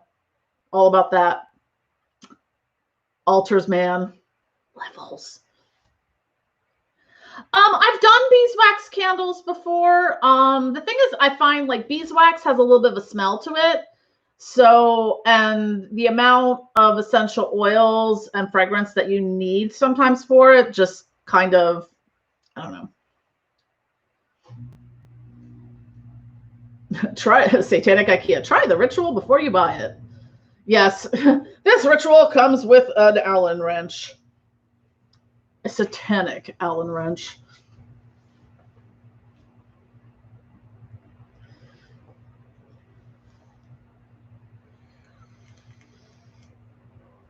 I mean, when I want to, I can make nice candles. I just don't always, I have to be in the mood to make candles, and I'm never, or have the time to do it. And I just, like, I'll make some as like a gift for somebody, but like, that's about it.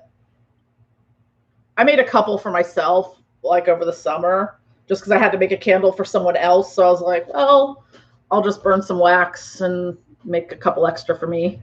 Yay!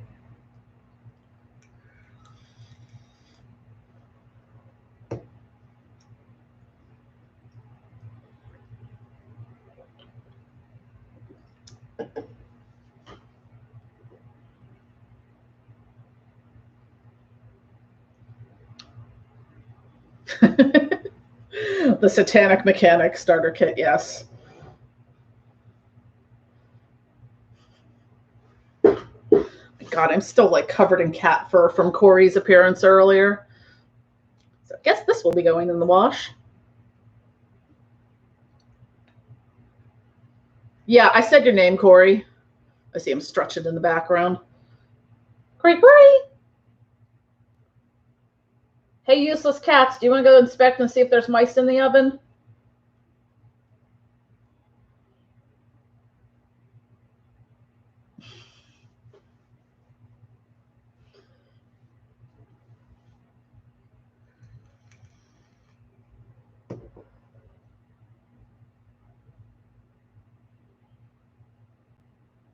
Anyone have any other questions or topics or stuff they want to talk about?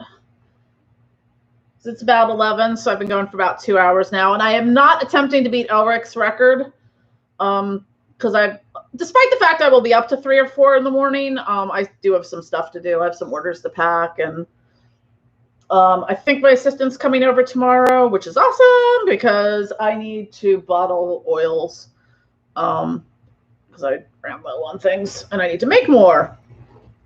So.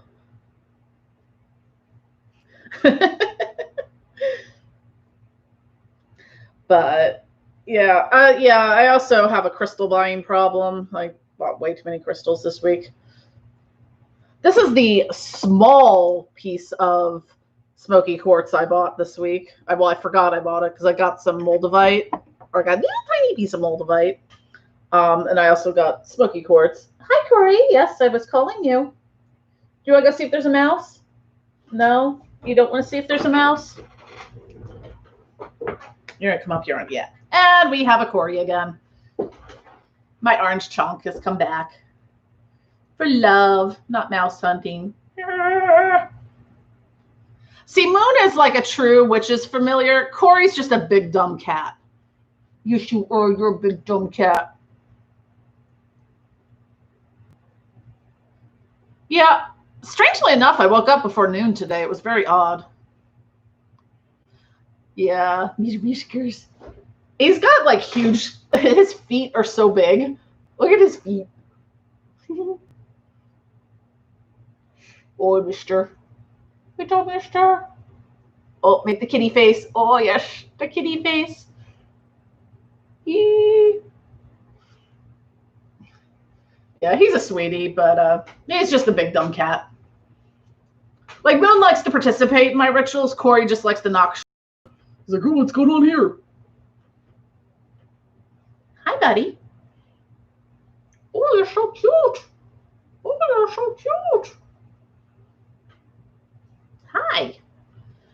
And the one thing I will, going back to the candle thing, if you're adding herbs to them, be careful of, like, if you get too many herbs and they sink, what's going to happen, and I had this happen once, it was a bigger glass jar that I had a candle in, and because the wick was burning and then also all the herbs were burning, it busted out the sides of the candle.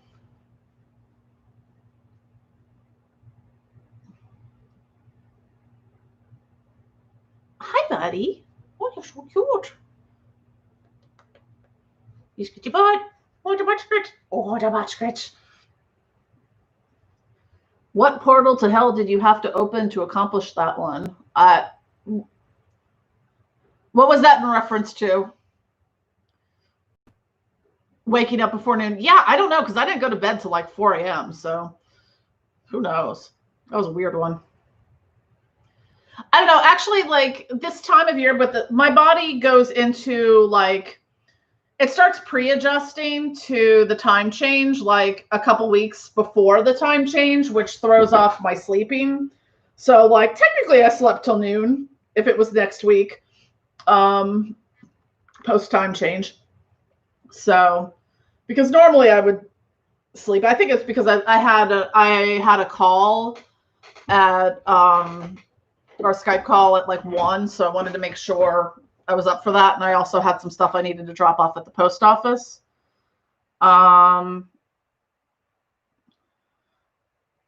But speaking of alarms, I'm gonna turn them off because I'm fucking sleeping in tomorrow, which probably means I'll wake up early. Oh, hey, I'm ahead of the game. I already turned off my alarms for tomorrow. Yes. I didn't even take a nap today. Weird.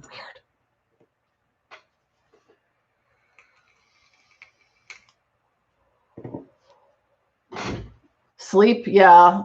The thing is, it's like I might have weird hours that I sleep, but once I sleep, I'm fucking dead to the world. Yeah, I'm really looking forward to the Dark Arts Summit. I'm excited to see the mirror ritual. I don't know exactly what you're doing, Ulrich. I know it involves mirrors though.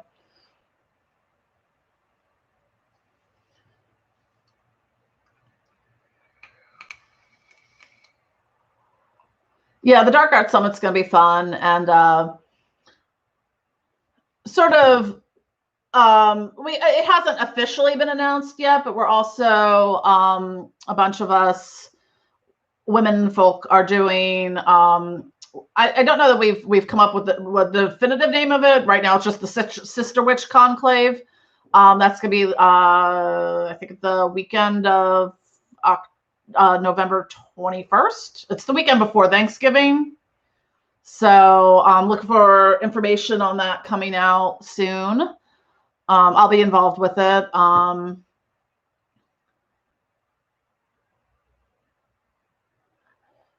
But Justonius, that's taking me some math to figure out. So you've been up since 8, which is late for you since you're up at 5 a.m. for work, but you're also in the UK. So now I'm trying to math that out. Math hard. Math very hard. Interesting. Okay. Mirror magic presentation live ritual will be Rasputin magic based. So are you going to get like bludgeoned, stabbed, shot, drowned in a river, poisoned, beheaded, something?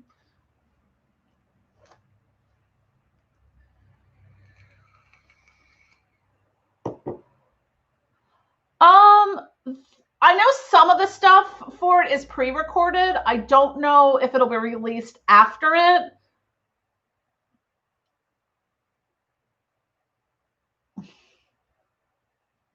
I'm not going to dignify that with an answer, Elric. Cats, what are you doing? Corey, don't be a dickbag. He's sweet, but he's also a dickbag sometimes.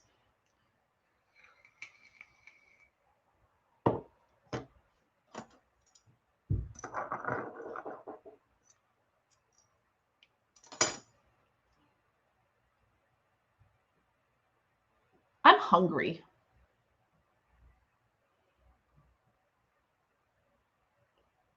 I ate, so that's good at some point today. I had a big salad and half a sandwich, so go me. I might make some food before bed. It's probably a little bit... Cats, what are you doing? Seriously, stop it.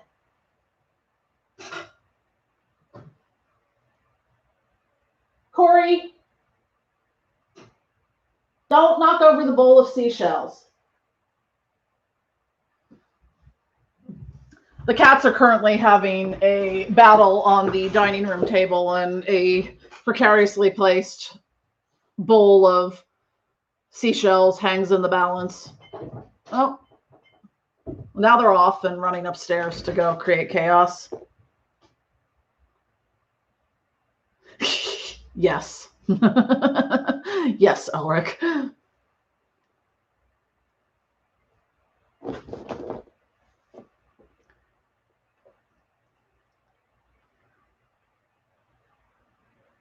Yeah, it's really weird this week. I felt like really energized and like, I don't know.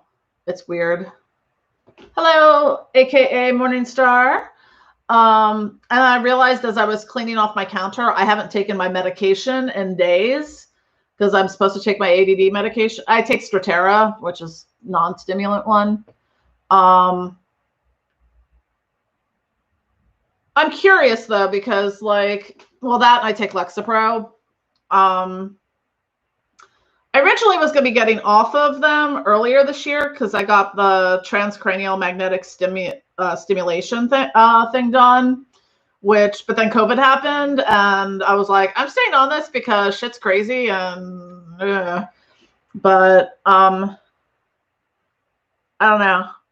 since I had the right of deification earlier this month, I'm kind of like curious. I'm like, do I still need this? But you know, I know what to watch out for, like, because sometimes when I have weird reactions to medication. So like if I'm like suddenly like cripplingly depressed, I'm like, yeah, I'm gonna start taking that again.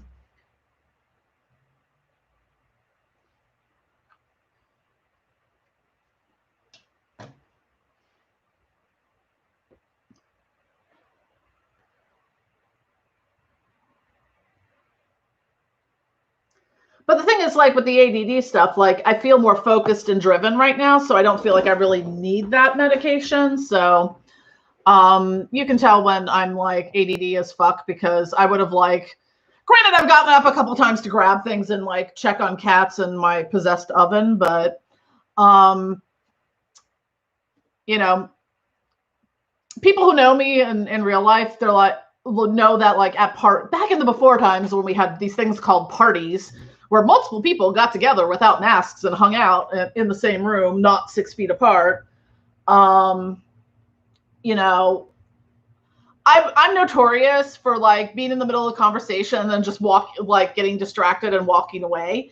But people know I'm not being an asshole. I just like, I'm like, oh, geez, or something, or oh, there's a person over there. Or, I don't know, but there's like, oh, that's just Jen.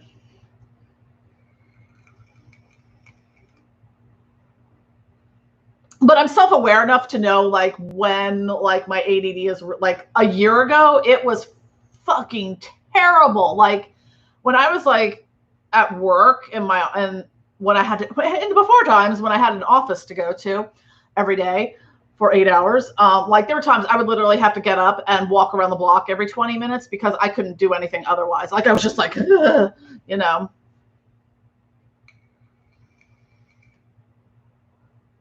Yeah, Corey is yeah, he's like that, Damie. It's funny when my contractor came over, because how Corey came to me is my former husband's girlfriend is a veterinarian and she was fostering him.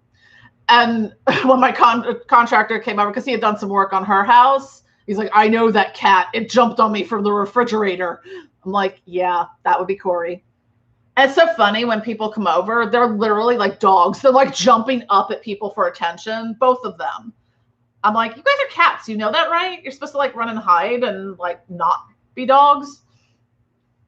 But yeah, they're total attention whores. They're like, I think at this point they're just sick of me. They're like, another human, thank God.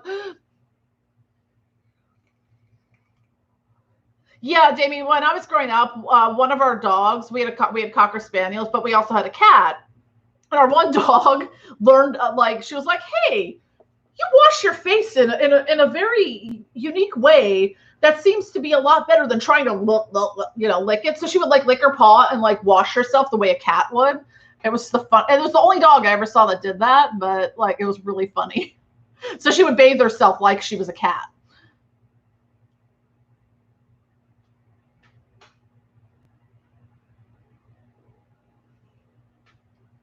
Yeah, these cats, like the other cats I've had were more like, if we were sitting down having quiet conversation in the living room, they'd come down maybe. But these two, as soon as someone walks through the door, it doesn't matter who they are. They're like, pay attention to us. Yeah, I call mine dog cats. Cat dog. I mean, they beg for food like a dog would. I like stupid things. Like Corey's always trying to stick his paws in like my soup or something. I'm like, what are you doing, cat? He likes the chicken though. Oh my God, he goes nuts if I have anything with chicken in it. Whereas Moon isn't as pesty with food, but Corey, oh my God, he's always up in my shit when I'm eating. Like if I have chicken and like if I'm not paying attention, he'll literally snatch like a piece of chicken off my salad or something like that. One time he stole a whole steak off my plate. I'm like, dude, that's right here. Occasionally he'll steal something and he doesn't know what to do with it. I'm like, yeah, have fun with that fingerling potato. Oh, the best was one time he stole one of those little mini corn on the cobs, and I have this funny picture of him trying to eat the corn on the cob. Oh yeah, I saw that video too, just Sony. It's the cats ringing the bell for treats. I do not want to teach my cats that. Corey, once he's like, hey, woman, wake up and give us food, he just starts knocking shit off my headboard onto me. And like, I have a lot of shit on my headboard, so like occasionally I've had books fall on my head. Yeah, probably was, Damie. I would not doubt that. Azazel is always stealing the food. Yeah, one time I did like a possession with Azazel, and I woke up the next morning. I'm like, you motherfucker, you ate all my cinnamon donuts. Well, I ate all my cinnamon donuts, but.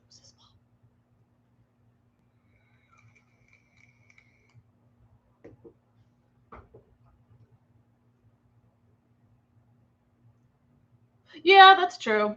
Lucas, yeah, the funniest thing growing up, like, yes, I mean, yeah, my parents were pretty traditional. Like, my mom did all the cleaning and stuff. But for some reason, I don't know if my mom was at home, but my dad had to run the vacuum cleaner or something. And the dog, like, freaked the fuck out because he just was like, what the hell are you doing? Because my mom was the one who ran the vacuum cleaner. Or I think one time either... I don't know if it was my dad or my brother. One of them got a haircut and the dog would not like let them in the house. It's like same person, just slightly shorter hair. That dog was a little special.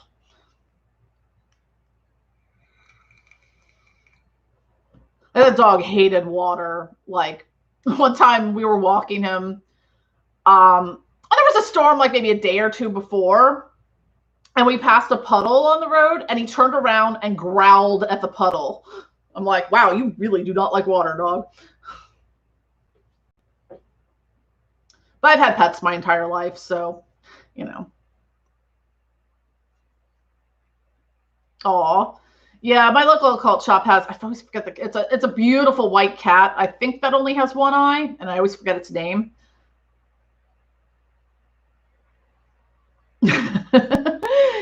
Yeah, it's funny when you confuse when animals get confused by things. Like, what are you doing? Like Moon, like Corey was very suspicious when I first got him, and I would be taking baths. He would just like look at me. He's like, "What are you doing, human? That's weird." And Moon will sit on the side of the bathtub with her tail like fully immersed in the water. Like, what? I'll like move her tail out of the water, and then she's like, "Why did you do that?" And puts her tail directly back in the water. I'm like, your tail's soaking wet, you weirdo.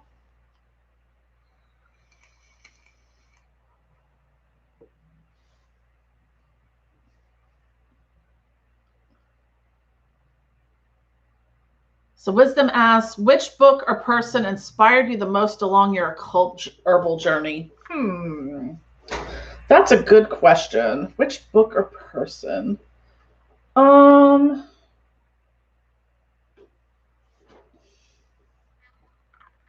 I would say like probably my friend, she's an author, and she Amy Blackthorne, because like I sometimes when I first started making like flying ointments and like tinctures and stuff, I'm like, you know, bouncing ideas off of her, things like that, or like, hey, so when I make a tincture, how much, you know, you dilute it with water, you know, after you decant it. I was like, so what's the ratio for this? So, or stuff like that and whatnot. So she's helped me a lot along my way. I've never done penny royalty. As long as you're like not pregnant, I don't think there's too much of an issue. Hi Dice. Do you sell products as spirit gateways? Well, yeah, I mean, a lot of the stuff that I do is for the purpose of working with spirits, whether it be like the flying ointments. One of the things I was talking about earlier before you joined the stream that came to me last night is I'm going to start kind of testing this out, is making elixirs for demonic possession. So, because not everyone can, you know, be open to possession in that way. I mean, I've done it manually, I guess, you know, a few times, but so I want to see like if I can make it like ingestible elixirs that are custom tailored for specific demons or goddesses or whatever, or spirits in that sense. So that's something I'm going to be experimenting with.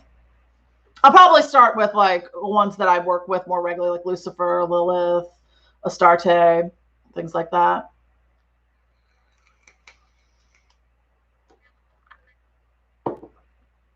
Oh, Moon is, you can see by her battle stance, she is staring directly at the oven. So my mouse theory might be correct. Moon, is there a mouse under there? You're the only one that's useful at that kind of stuff. Kinda.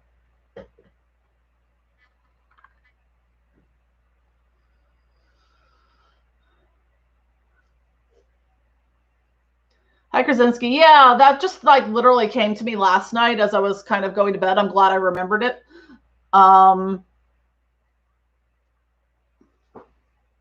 Possession is different. Like I've had different experiences with it, willing and unwilling. Like I've had spirit, like unknown spirits, like possess me, like while like asleep or in like trance states, which can be kind of scary because you're like, who the fuck are you? And trying to get them out. And then you get like the whole sleep paralysis thing. Totally not fun.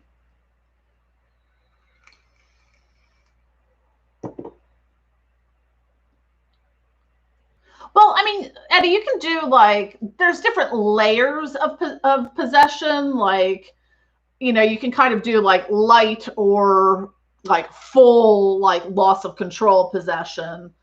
Or you know, a little bit like on the channeling light side, that kind of way. Eric, I'm sure you can. I'm sure you're possessed right now. And if I had to guess anyone who's possessing you, it's probably Asmodee. Just a hunch.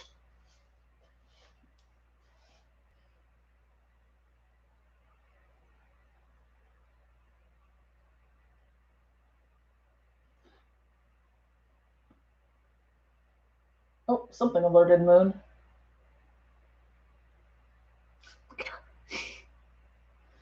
She's been a good hunter kitty. Corey, on the other hand, I love this cat, but like, as I mentioned, he's a big dumb boy cat. So he has this catnip banana toy that I'll hear him downstairs doing this hunter kitty cry. And then he comes up and presents me with the catnip banana toy and then demands hunter kitty praise. Moon, what are you doing on the...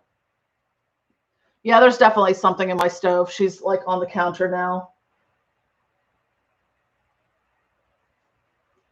Okay, so apparently I have mice in my stove. Great. I want to cook something and eat food. Now I have to demousify my oven, apparently. Do the cats see demons in your house? Probably. Moon is all about Lilith.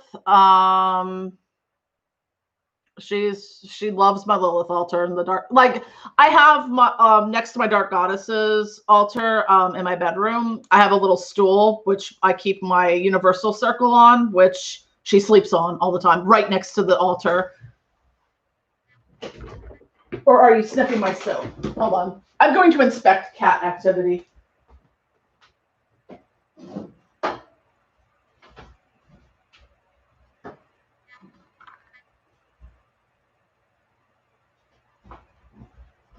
Sorry, I had some soap from before. Don't want to mouse taint the soap.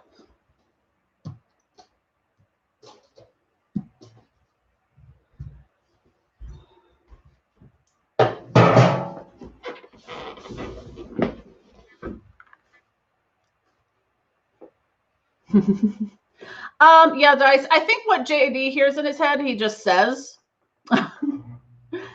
Hope he's doing well. I think a couple people have heard from him recently. He's just kind of taken some time off and stuff like that. I was actually going to email him last night. I just didn't get a chance to. Also going to move the pots I have on my stove that have water in them.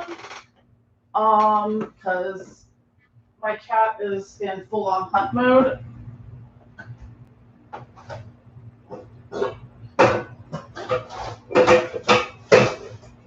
The fun things that happen when you do a live stream in your kitchen.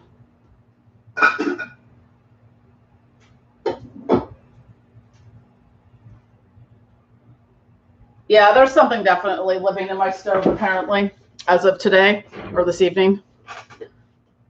Or there's demons in my oven. It's quite possible. Yeah, I like this chair because it's tall, but you can also shrink it down. Since I work at my counter, I need something higher, like a normal desk chair. I'd be like,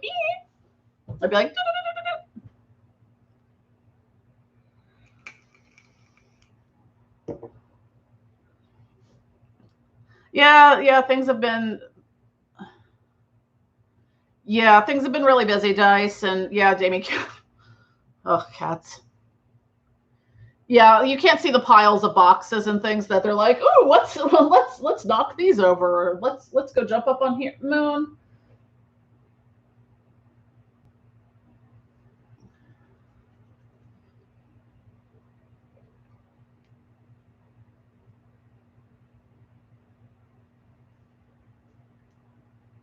She's literally like, because I have a gas stove, she's literally like standing on top of the like stove. She's more keen to like hear or like to sense the mice. Corey will join in once, things are noticeable.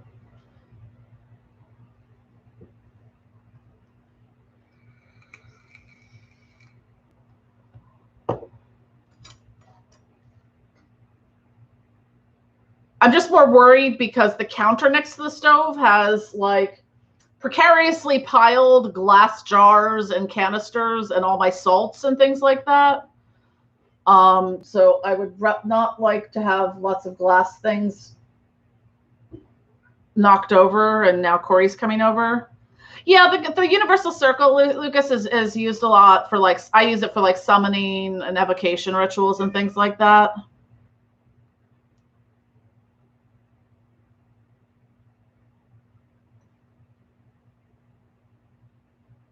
It's not like my stove is dirty. I actually just cleaned it, and I don't cook, so I'm gonna have to do some inspection then, so I might like log soon. Oh, Corey's joining in on the hunt. And much to my chagrin, my freaking HVAC system is flooding my basement again. So I think I'm going to go tomorrow and buy a shock vac. Fun. I don't know why it keeps doing that because it's almost November in Philadelphia. So it's not like I have the air conditioning running all that much because it's like in the 70s most of the time.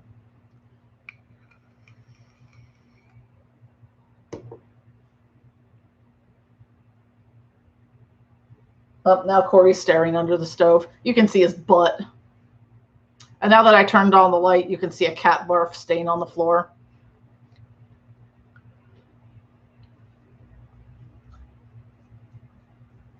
I have to mop the floor. And if you're on my Facebook, you saw why, because when I posted the picture. They're not, my feet are, I used activated charcoal, so my feet are dirty. Activated charcoal is actually worse than glitter. I didn't spill it on the floor, but like the problem is it does like a puff of like the charcoal whenever you use it.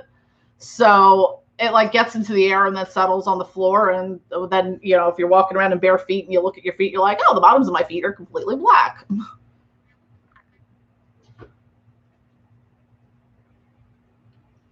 Yeah, this live stream has everything. Dirty feet, mice in ovens, Elric, cats, cat fur, and boobs, since I'm pointing to them.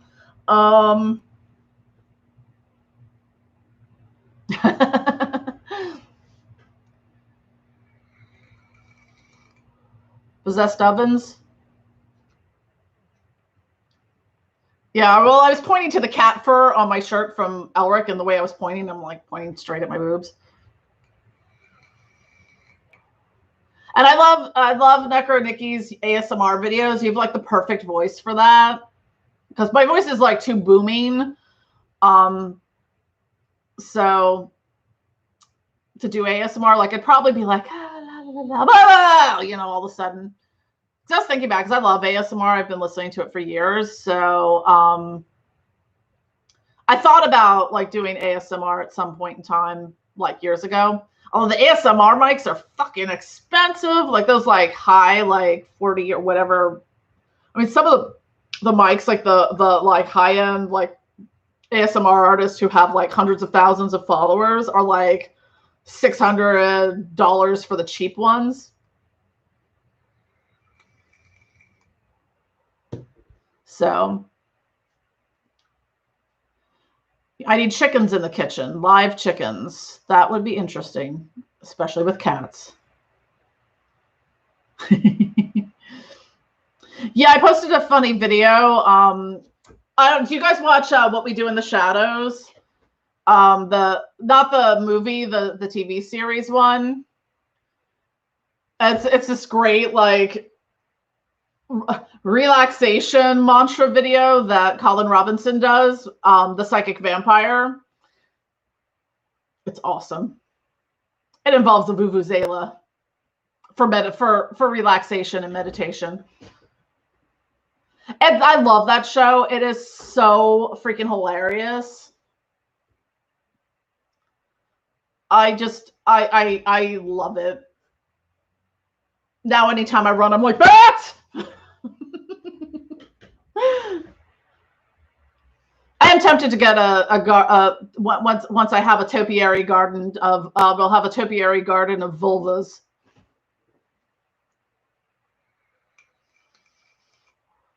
Oh, do y'all want to see my gigantic hunk of smoky quartz I got?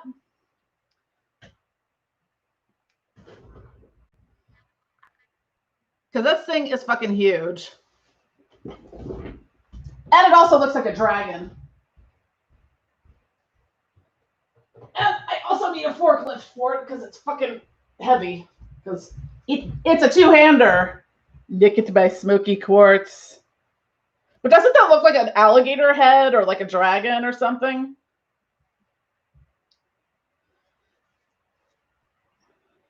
This is massive. Look at it. Elric. I have to go put it back. Ooh. It's like occult show and tell at Jen's live stream.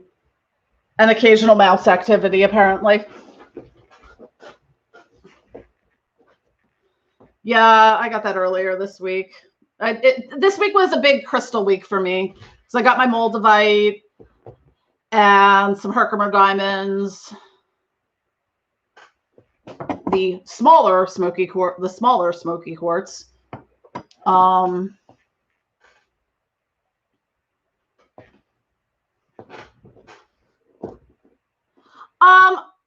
I got it for a ritual. I'm not entirely sure how I'm going to use it yet. That part hasn't come to me yet. Oh, they're upstairs. I'll have to post some pictures of them then. Yeah, Herkimer diamonds and moldavite work really well together, energetically wise. I just haven't had the time to really like work with them. But I've got like just piles of crystals around my workstation here.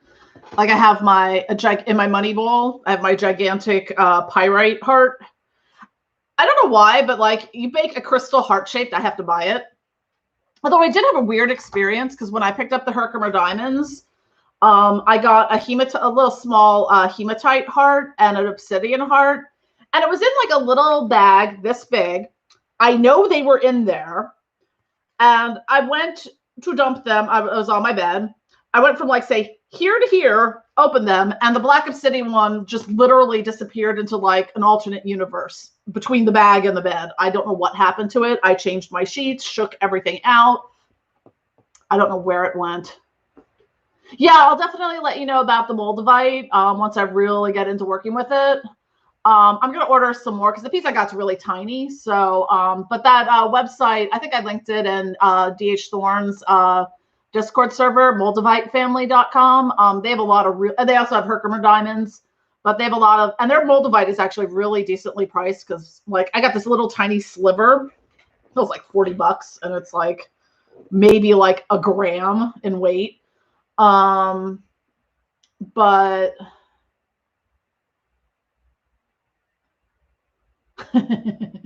Any crystal is a banishing crystal if you throw it hard enough. Very true. Very true.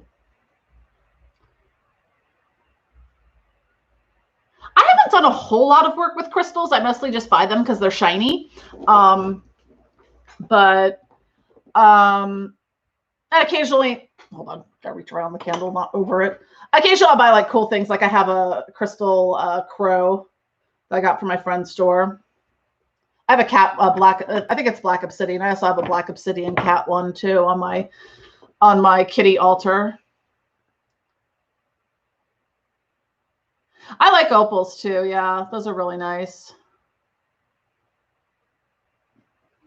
And then I have the bowl of crystals that I'm not sure what half of them are. Like, what's this? It's a green crystal.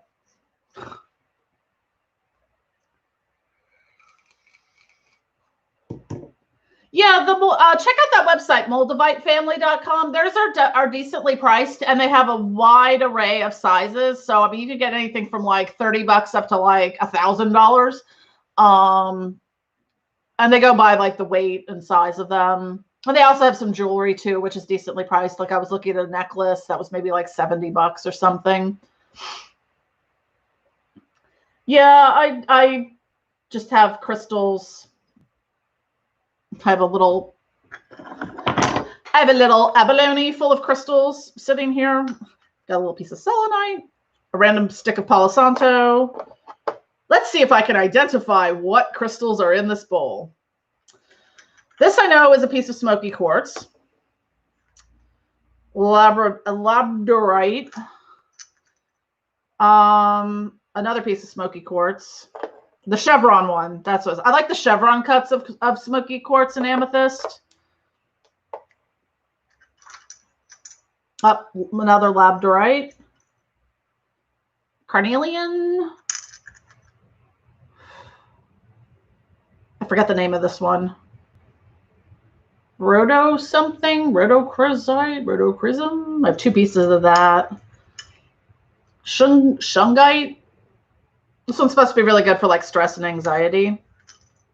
I think this is citrine.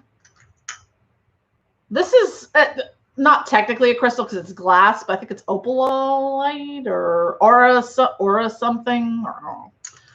But yeah, I just have crystals hanging out in random places. When I was changing my sheets last night, I'm like, oh look, crystals under my pillows.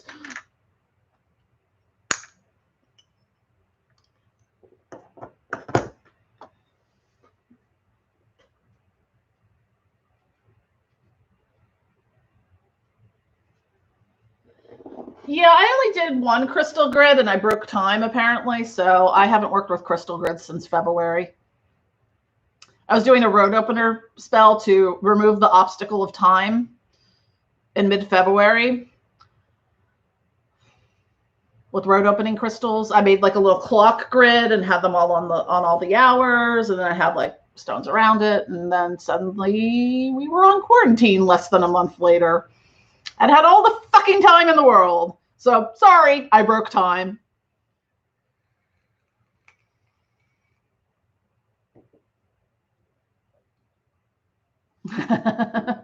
Yeah, Damien, I'm always, yeah. It's hard too, like, because especially when I was doing like in-person events, like I swear like I would spend like more money than I actually made at most of the in-person events. But I do like to support other artists and stuff like that too, and creators. So, but yeah, I'm always buying things.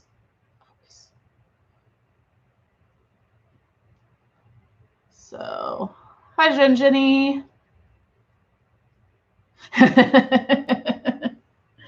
Yeah, it's I don't know, like for me it feels like time has sped up because I can't believe it's fucking almost November and I've been like working from home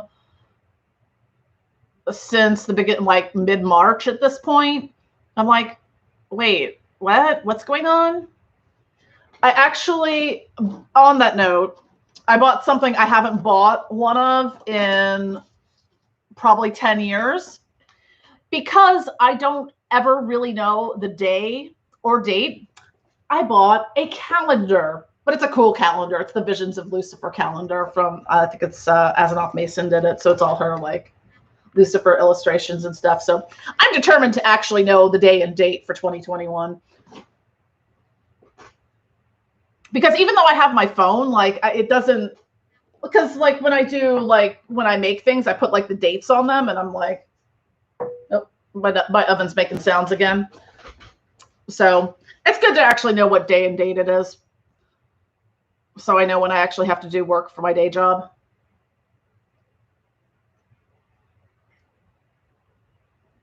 I'm going to have to open the oven at some point and see what's going on in there or under it. I got my calendar. I think they have them on Lulu. If you look up like either Asenath Mason or Bill Duvendak, I think they both posted it recently, like on Facebook or something. So, but yeah, and it came for really fast. Like I had it within a few days when I ordered it. It says facebook.com/unholyvaultdesigns on that. But I know I got it. I know the link was through Lulu. But it's got like all the cool Lucifer pictures and emanations and like it gives you like the little like thing. Like I guess the different like evocation words and stuff they use. It's a really cool calendar.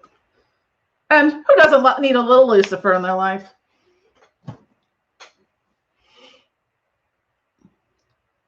Yeah, it was Asenath Mason, yeah.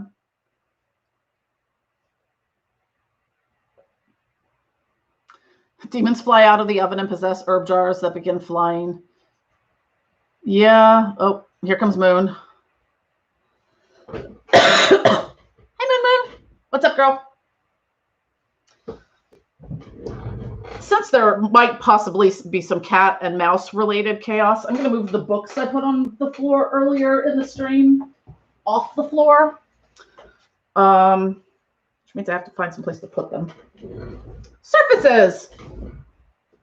So it's always the story of my life because I'm always in the middle of doing 100 million things. Is like I need to do something, so I have to move a whole bunch of things in order to be able to do other things. Like the other day, I think one day I'm just going to do like a day in the life live stream of just me running around the kitchen, which would be not unlike what I'm doing right now. It's like, okay, I need this surface for something. So I'm going to have to package these things. And sorry, I'm just popping some soaps out of molds.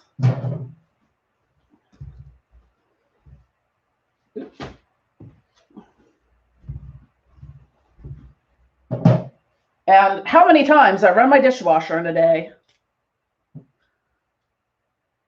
Yeah, I was talking to Barbie about that last night, getting one of the consecrated Shemiaza Master Key amulets. That's next on my list of larger more expensive purchases. And I also am still like coveting the was it the Lucifer and the Harlot statue that Asenath Mason did that's on the Bog site. And the tarot deck they did. I'm like, just start sending money to Bog for things.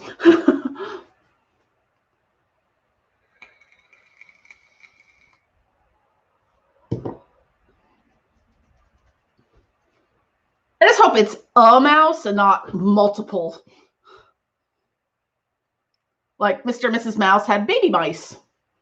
And then suddenly, I've got mice everywhere. I know, Eddie, I love that statue, but I'm like, it's like $400.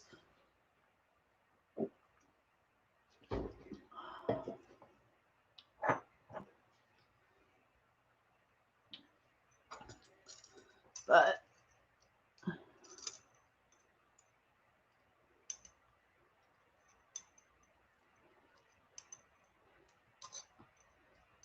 Sorry, I'm trying to get the wick out of the candle because I'm turning these into little protection amulets since they already have crystals and stuff in them.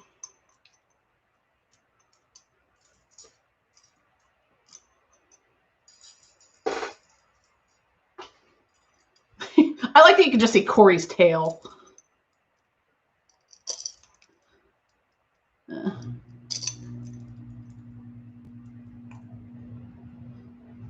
I am going to have to inspect the oven soon because I'm hungry and I was going to make something to eat because it's probably too late to get Uber Eats. Or is it? Although probably the only thing I could get from Uber Eats at almost midnight is probably McDonald's. Maybe Wawa if I'm lucky.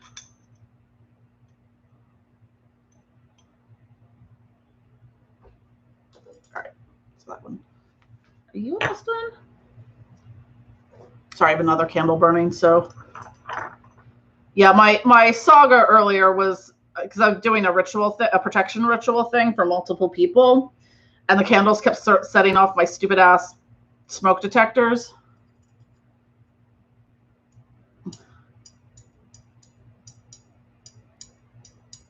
Yeah, Eddie, yeah.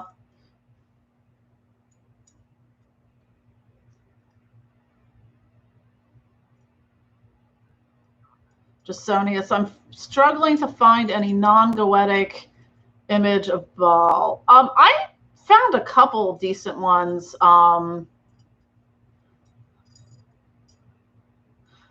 I think Elric, what Eddie was mean is Eddie buys products from me, then I take that money and buy bulk stuff.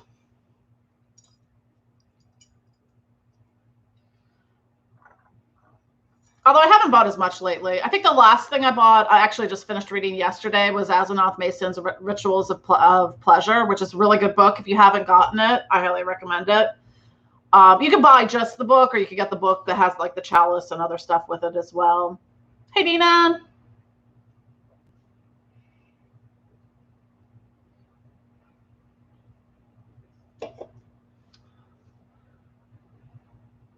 Well, Eddie, I do have another sale this weekend, 20% off. So for the Pocono Witch Festival, I think all the way back up in the beginning. It's on my website. I'll just put the code in again in case anyone wants it. I did just release some new products this week. So this is the discount code. And they'll go through Sunday midnight. I haven't done too much. I mean, outside of watching JS and Barbie's Suntalok ritual video in their live stream, which actually just watching it worked. I haven't done it yet. So, yeah, the Cliffofic thing. I think you're right, Eddie. That's what the book comes with. Excuse me. But yeah, I did release some new products this week. I just released today a Hecate incense, and I released an Astarte one yesterday, and the Goddess of Love and War ritual bath salts, and the High John the Conqueror oil this week. Because now that I have assistance, I can actually get through like releasing products that I've been sitting on for ever.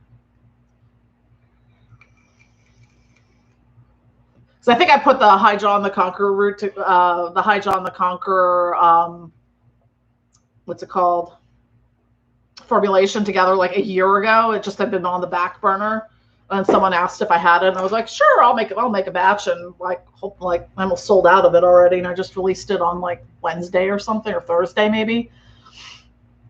I made a small batch of it because I didn't think like people would buy a lot of it, but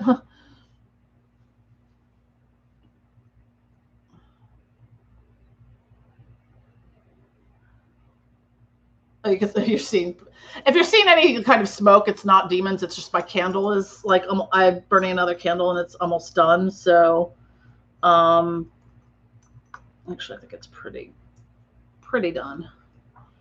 But the flame got big, so. I've used High John the Conqueror root, and I don't have any on me right now because I used most of it for making the oil base. I just ordered more. I use it a lot.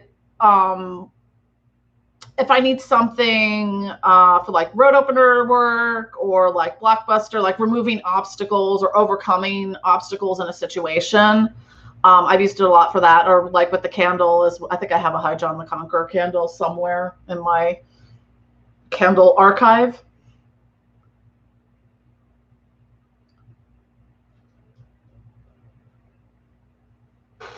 Hi, Corey, what's up?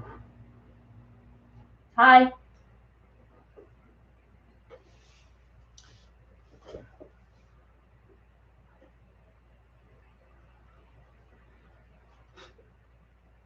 What do we want? Demons. When do we want them? Now. Come on. Yeah, Moldavite has a kryptonite kind of vibe to it. Well, the cool thing about Moldavite is that it's got like this blend of celestial and terrestrial energy from it. So you get like the outer space element from it too.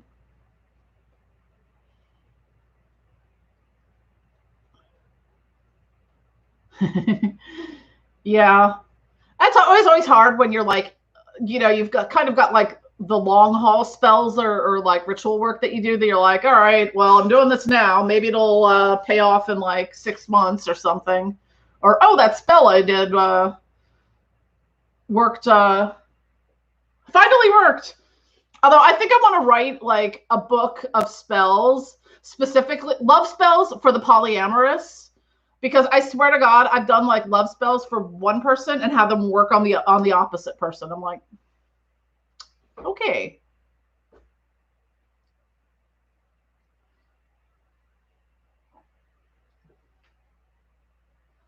What oils are good with moldavite? Actually, they make moldavite oil. The website I mentioned earlier, moldavitefamily.com, has some moldavite oil. I don't know exactly all the ingredients in it, but it actually does have moldavite in it to like charge the oil. And they do have some moldavite candles as well, which they were sadly sold out of because I wanted a moldavite candle because I have to have a candle. I don't have a moldavite candle. So clearly I need one.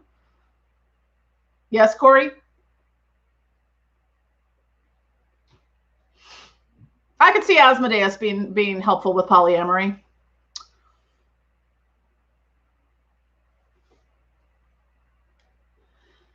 Yeah, it's I don't know, polyamory is challenging, especially now during weird ass COVID time. It's like I got back on the dating apps only to find I don't have time to freaking like respond to messages or like, yes, buddy. Oh, thank you for catching a mouse toy and presenting it to me. I told you he's very useful. Oh, thank you. Are you coming up here for your Hunter Kitty praise? He presented me a mouse toy at my feet. Come on. And now he wants his Hunter Kitty praise for being a good Hunter Kitty and bringing me a mouse toy, not the freaking mouse that's probably in my oven. Yes, you're a big dumb boy cat. You're a big dumb cat. Oh, look at you. Oh, look at you. Yes. Yeah, Asmodeus probably could help with that, Jen. Yeah. I would say I'm just too busy like at this point to like think about it. Lilith, oh yeah, fuck yeah. Lilith, she will push that shit in the hyperdrive. Astarte too. Hello. What's up, buddy? Yes, you're such a good Hunter Kitty. Thank you for bringing me the mouse toy. Yes, thank you for the mouse toy. You're such a good Hunter Kitty. Yes, you are. Oh, yes, you are. What?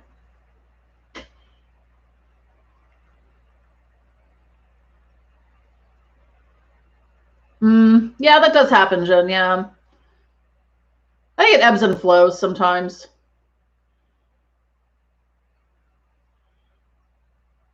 Cool. And for women, it's also, well, I know for women, it can be a hormonal thing too. Hello. Hello. Oh, the purrs.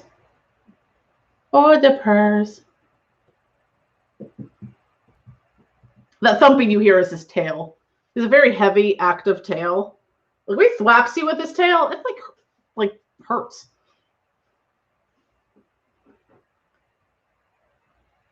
Yeah. Oh, look at you. You look all dignified. Oh, look at you. You're so cute. I'm hungry. Okay, I literally want to see what I could possibly get from Uber Eats at midnight, which I'm not going to find by clicking the Discord app. It's the second time I've done that today.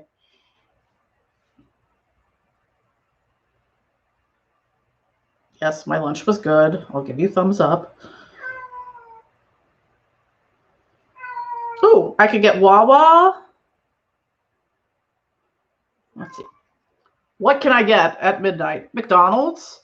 Oh, IHOP. I can eat breakfast now and save myself the morning trap. Could do Wawa, Wendy's, Soul Food, but that's par for the course where I live. Yep, that's about it. Maybe I'll have early breakfast. So apparently I'm not cooking because apparently I've got mice in my oven.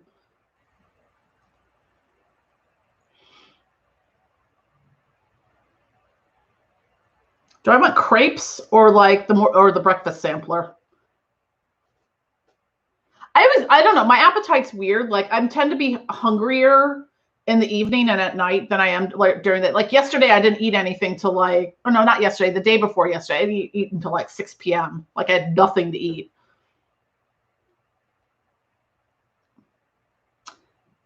I think I'm gonna, ooh. Okay, now decisions. Groupthink. Do I want chocolate chip pancakes or strawberry banana pancakes or blueberry pancakes or New York cheesecake pancakes? I have a weird thing with cabbage soup, or cabbage in general, being Eastern European, because these motherfuckers put cabbage in everything. But like there was a Ukrainian Christmas Eve tradition that like every year, like you would have cabbage soup. And God, we would have cabbage soup. I thought after my grandmother died, I'd no longer have to eat cabbage soup during the holidays. But no, my brother makes it now. I'm like, thanks. I may go with the cheesecake pancakes. Okay, Elric, this is a question for you. Do I want my eggs over easy or over hard? I think I know your answer. Well, do you like it easy or do you like it hard? I don't know if Elric's paying attention. Scrambled. I'm actually not a super big fan of. I haven't really eaten scrambled eggs that much since I was a little kid, and I used to put ketchup on my scrambled eggs.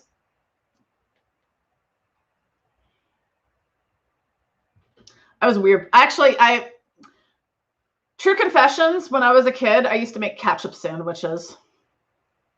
I've never really been normal. Scrambled eggs sounds good. Maybe I'll put some cheese in it.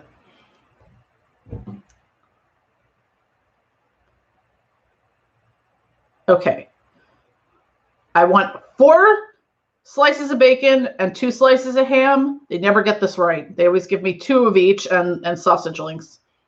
I don't like sausage links. We'll do hash brown stuffed with cheese. I'll do some buttered toast. And hopefully they will actually not lie and be delivering this. I'm going to do a priority.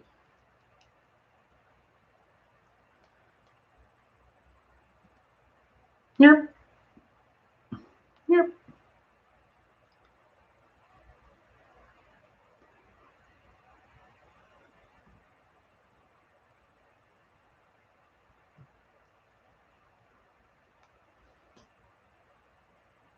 Okay, order received. They're working on it. Sometimes what happens, like they'll get my order, they'll do it, and then they're like, oh, we don't have any like drivers to deliver it to you. Yes, Moon? Hi. Do you want to come up here now? You haven't made any appearances. Oh, I see it. I'll scramble your eggs for you.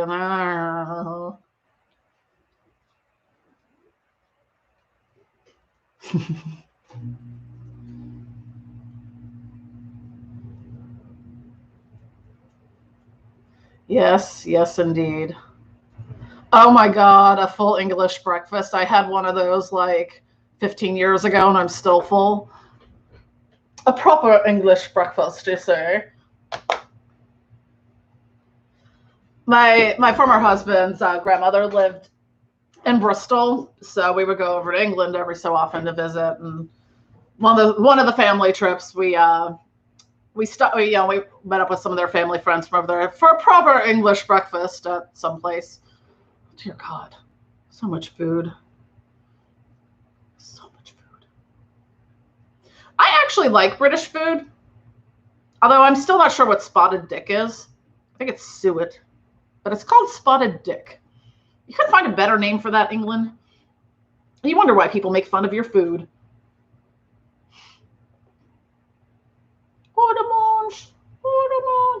Oh, I would kill for a cheese and onion Cornish pasty. Actually, there's a place. Oh, damn, I should have gone there yesterday because I was like close by. I was like right by there. That does like Cornish pasties and stuff like that. Those are amazing. I love them. And jam tarts. I love jam tarts.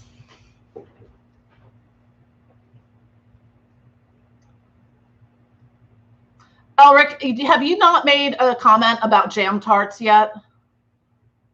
Because if you don't make a comment about that, you're fired. I don't know what I'm firing you from, but you know.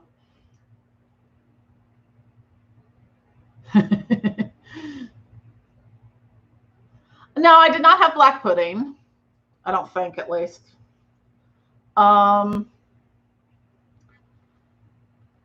Yeah, there are friends of the family that made this thing. I don't know if it's like a traditional dish or something she made, but it's called cream slice.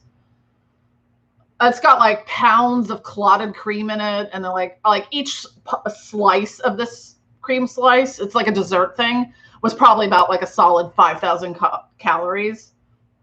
And yes, Elric, I said cream slice and jam tarts. I expect full comments.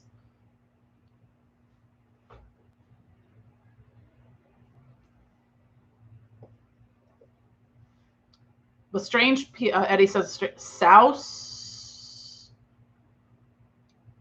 I've heard of it, but I don't know what it is.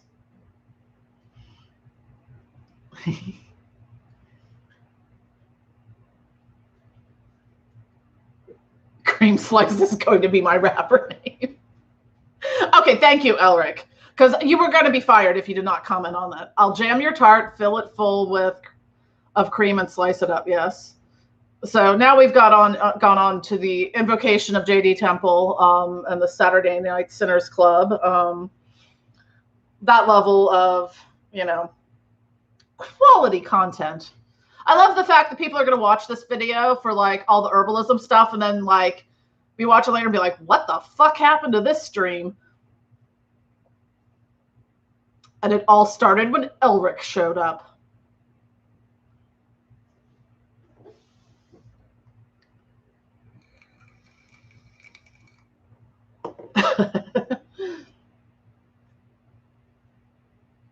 Yeah, Elric, this Elric guy is really a perv.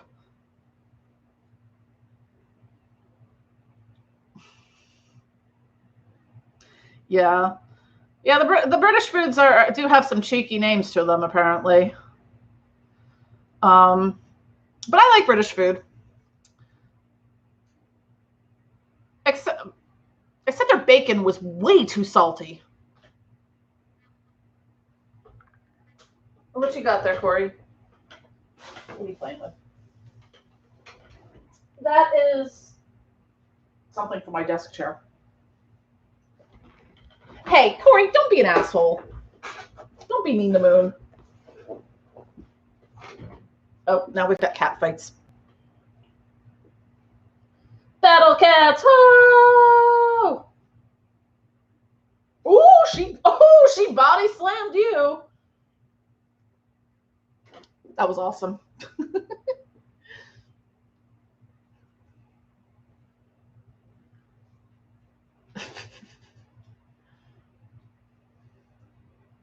Yeah, a couple people heard from JD recently. Nina, he's hanging in there. He's just taking some time off and stuff because I envy that in a way because I wish sometimes I could take time off. That candle is done. Yes, Corey, what's going on? Sorry, grabbing another candle to finish up candle ritual thing.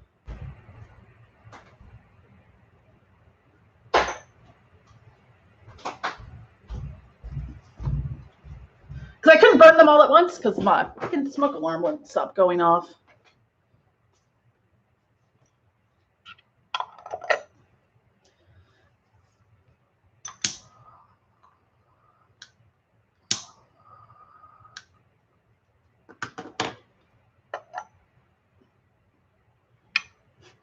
The smokes.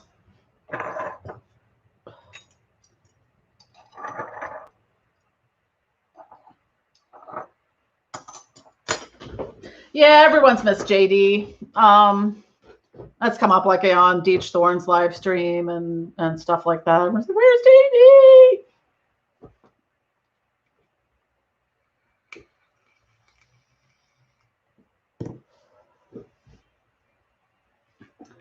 Well, sometimes when you're all heart chakra, it can be emotional overload. I've been there.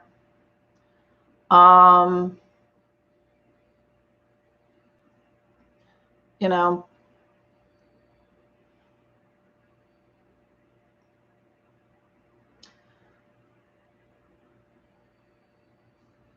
this is going to be an interesting cycle because I usually get like seasonal depression like around like December or January, and then I'm okay. But like I have two significant personalities. I have fall winter Jen and spring summer Jen. I like spring summer Jen way better than fall winter Jen.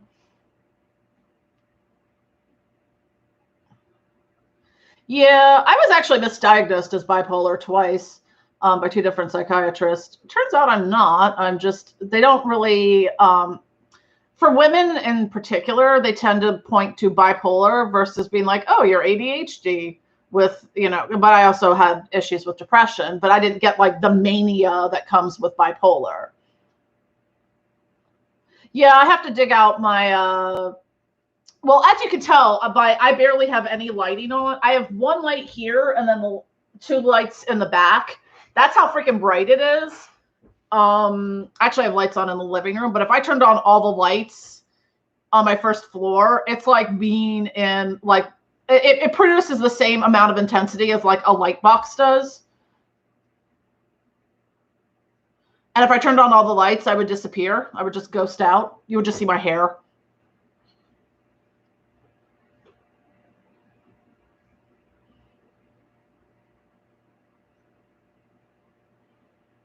Yeah, I used to get really like when my seasonal depression sometimes would start in like August at that like at that time, like years ago. Yeah, it is really hard because I had like the thing is like when I was on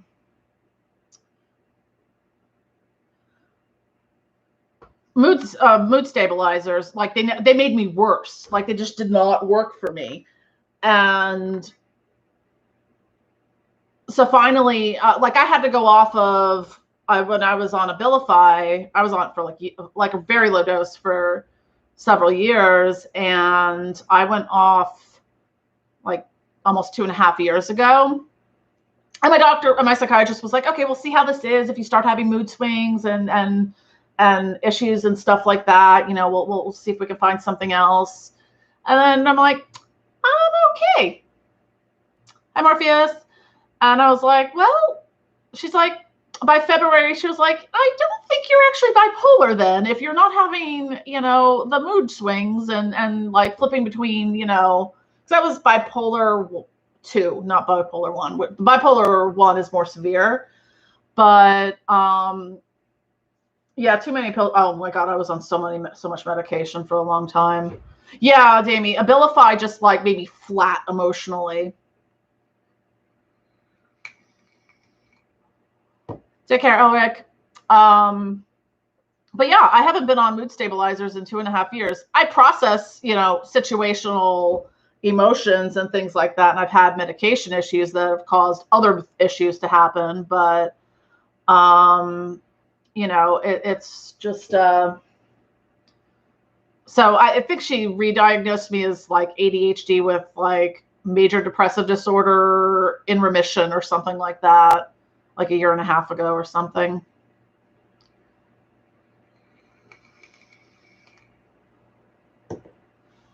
You have a PhD in sugar consumption. Yeah, I have a PhD in Diet Dr. Pepper.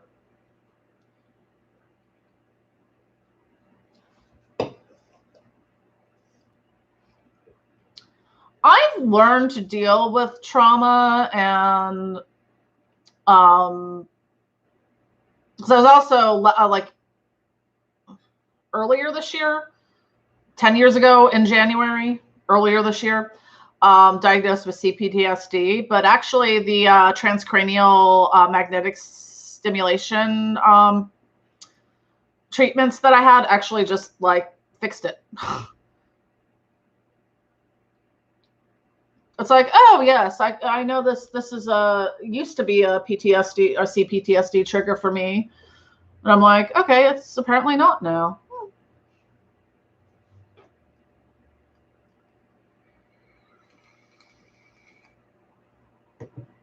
Now the network's gone, we're back to serious conversation. Funny that. Love you, Elric. Yeah, actually, a lot of the working that I've done with the different, like with Lilith and with the gatekeepers and stuff like that has, helped me, process through a lot more stuff. Because even like, I was scared as shit when I first started working with Belial based on like what people, like how like intense people said it was working with him. And the first time I came to him, he was like, we cool. He's like, well, you've been path working for the past 10 years. You just didn't know it. Because, I went through, 10 years of intense therapy and, all that shadow work and all that stuff. And, he's like, most people who come to me haven't done the work that you have.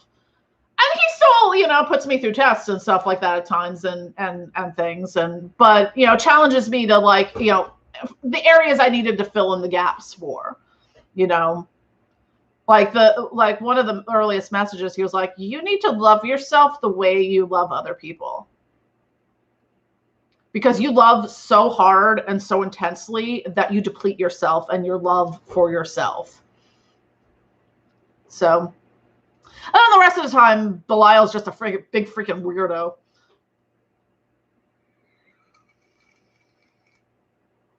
Yeah, Dice Controller, the original recipe for Coca-Cola had cocaine in it. Fun times.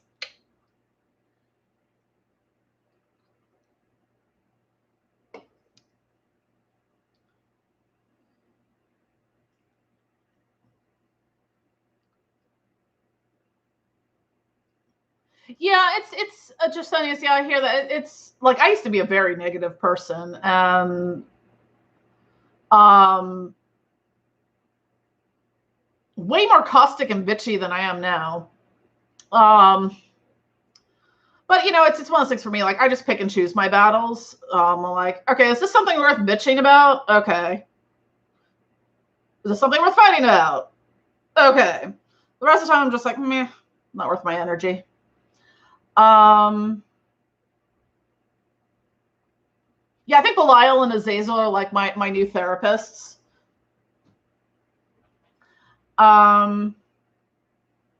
Yeah, that's I got a similar thing, Eddie, like where they're like, I think Belial said your greatest weakness is your greatest strength is also your greatest weakness. It's your need to love and to be loved.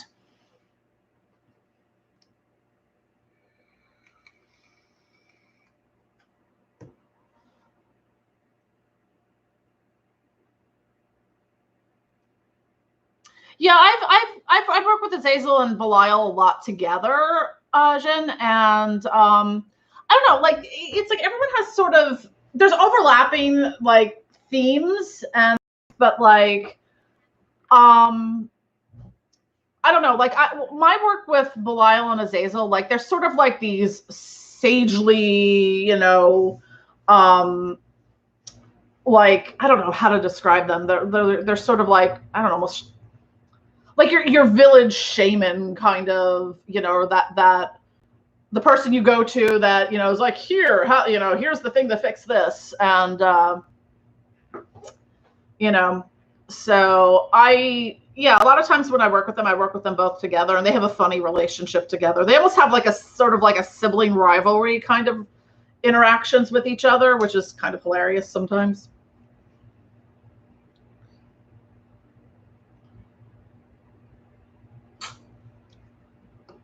But because Belial sometimes just likes to just annoy Azazel.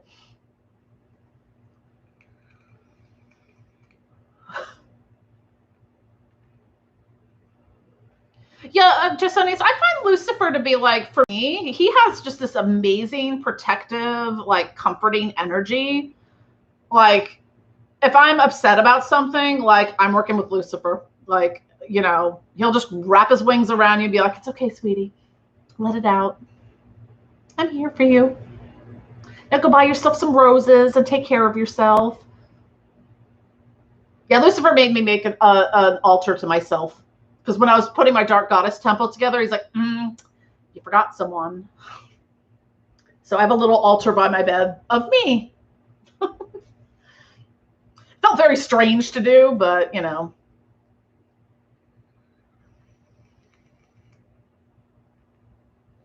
I don't get panic attacks often. I had a couple earlier in like the early throes of the quarantine, just because I live alone. I was separated from my family, my boyfriend both my partners at the time, and friends and work and all that. And,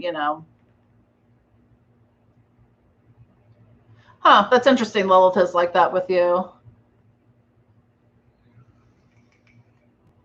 Lucifer is totally big dad energy. Well, Asmodeus, as we know, is big dick energy.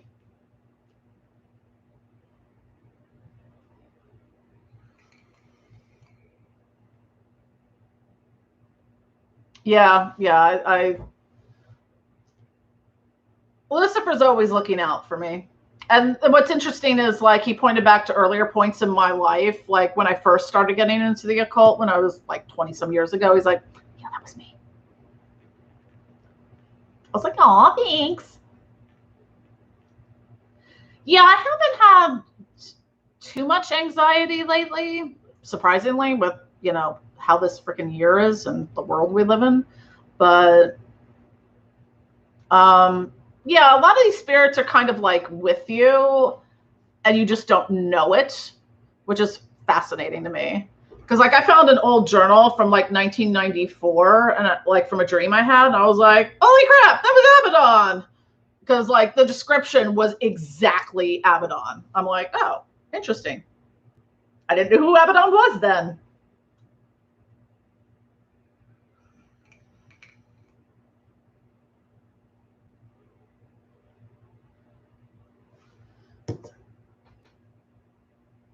I'm just checking to see if my Uber Eats order is the status of it.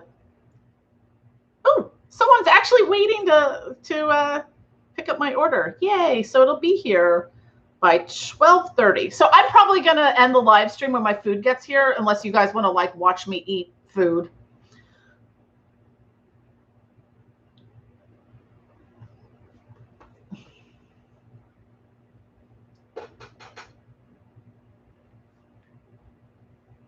Yeah, I mean it is interesting, like how even if you're not like aware of the spirit world or in denial of it, because I mean I was like a hardcore like pragmatic atheist for a very long time. I was kind of like, yeah, my food's on the way. Yeah. But so kind of in closing and wrapping up, I don't think I'm going to do a live stream next week. If I do, it'll be earlier in the week, or sometime early or whatever next week, the following week, because the Dark Art Summit is happening over Halloween weekend. So there's a lot of cool shit going on for that. I also want to do some of my own ritual work for once. Because as we're sitting here, I'm finishing up just burning some candles that I'm turning into protection amulets for people. So I did all the ritual work for it.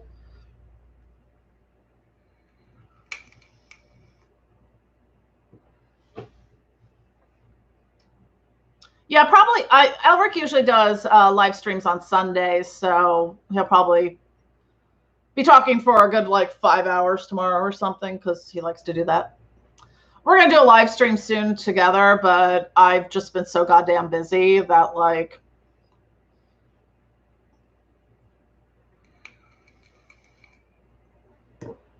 you know. Yeah, just so he says, Lucifer always refers to me as my friend, which always makes me smile. Yeah, I could see him being like that, being like, "Hello, my friend." Although it was funny, like it's interesting when you work with the spirits, because they are aware of like the things in our lives and like pop culture references to them. I swear to fucking Lucifer, he actually did the whole, like, if you watch the TV series Lucifer, he literally did that once. I said, "What is it you truly desire?" thing to be, and it fucking worked, because he got me to admit the one thing I refused to admit to myself, and it was like the most liberating experience. Ghost in my oven, or mice, whatever, ghost mice. Yeah, I can see that with Baal. I haven't worked much with Baal yet, as I took a break after Beelzebub just to get rid of the flies in my kitchen, or the fruit flies, and so he was peeved.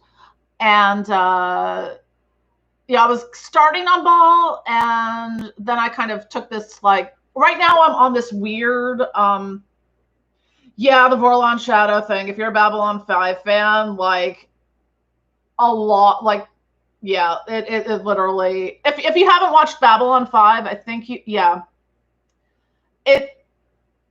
I secretly think that J. Michael Straczynski, who wrote Babylon 5, is probably a left-hand path black magician, because like a lot of like when you look at sort of like the philosophy of like the left-hand path and black magic and a lot of these things, like it's literally Babylon 5. Like the way they approach religion and faith and things like that, especially, you know, dealing with like the alien races and stuff. It's exactly like infernals and angels and demons and things like that.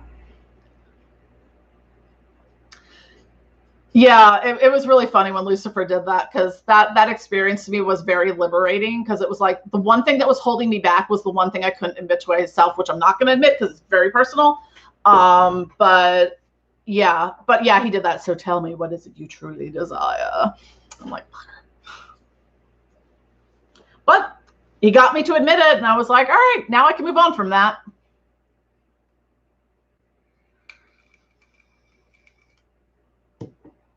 But it's always interesting when you look at like pop cultural references to things, because I will admit I'm a huge Supernatural fan. Like, I love that TV show. They don't get much right when it comes to like the demons, because actually I was I didn't even realize it. Like, I was looking up something on Shamyaza last night, and like I didn't realize that they actually had Shamyaza as a character in one of the episodes, but he was a Grigori. And so I was like, oh, huh, interesting. But Shamyaza is not a Grigori, that in the sense that the way they portrayed it in there, like I didn't even like make the connection that character that they were talking about. I think they had it spelled different. It was like Samyaza. But honestly, the Lucifer that's in Supernatural seems more like Belial to me than Lucifer.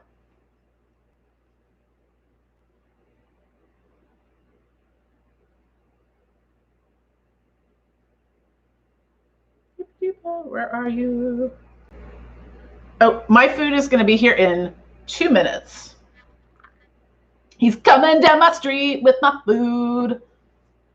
Oh yeah, I love the Legends of History on YouTube. That's a great channel. Like forgetting like that lore. Oh, what I was starting to say was like after in the Gatekeeper stuff, like after I did Beelzebub, I sort of went down. I'm on this sort of like dark goddesses, shamanic healing, and like fallen angels and watchers thing right now. So once I get through kind of that, I'll get back to like Baal and Asmodee, and I've been doing some path working with Satan on my own. So I'm curious once that compendium and stuff is released to kind of compare notes on and see how my experiences kind of match up with their experiences and stuff.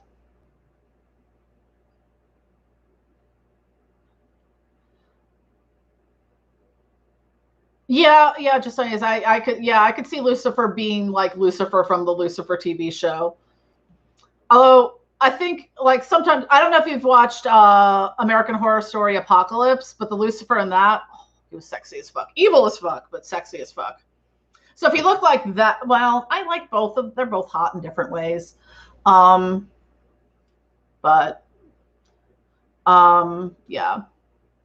I think sometimes I want to do, as I was saying, like I love Supernatural, even though I know like EA's mentioned a couple times, like they get it so wrong.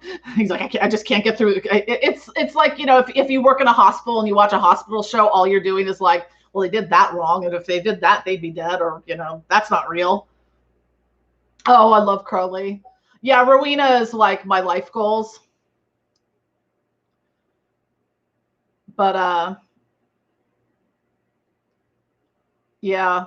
I think what's going on in the universe is the universe is like, no, Supernatural can't end because this was the final season because it's been on for like 15 fucking years. But it's funny because sort of the final season, I'm like, yeah, this is kind of feels like what's going on in reality in a way. Oh,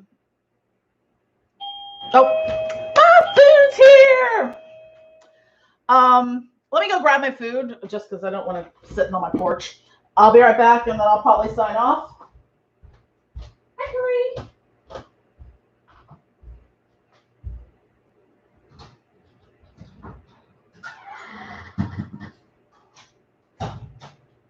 Oh, that pulled out.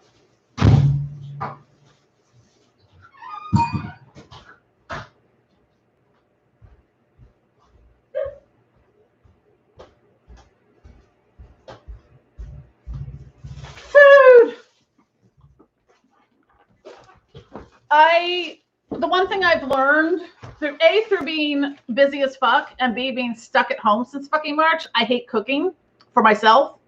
So I drink and Sure, which I'm out of right now, and I order Uber Eats. Actually, well, technically it's tomorrow, so I only ordered Uber Eats once on Saturday. Is it Saturday? Was it Saturday? Yeah, it was Saturday. That's why I bought a calendar, because I never know what date it is. So, oh yeah, Eddie, the God Was Never on Your Side season finale. I fucking love that one. Actually, that was probably my that's a top for Supernatural season finales. That and When the Angels Fell from Heaven. Whichever season that was, season 8, I think, or 9, 8. Oh, so many seasons. That was, I think, my favorite one. Hi, Corey. You can't see it now, but Corey is sitting right behind my monitor, like, I smell food. I want to eat your food, human. He's like, so, yeah. And Moon's coming over like, hey, I smell food too. This is going to be fun, eating my food. I have a defensive eating, like, gotta protect my food from the cats. Anyways, oh yeah, I love, well, yeah, Angela Bassett was Marie Laveau in the American Horror Story Coven and Apocalypse. So yeah, I love her. I love Coven and I love Apocalypse. The American Horror Story, the seasons are hit or miss depending, but those were my 2 favorite seasons out of all of them. Pancakes. Smoking a pancake.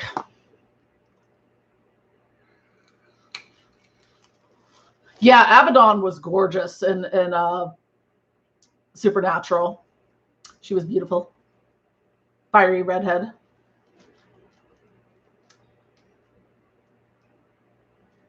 Asylum I did not like. That one I did not like that much. I liked the first season. I didn't like Asylum. I don't think I watched much of Freak Show. No, I didn't watch Freak Show. I watched a couple episodes of Hotel.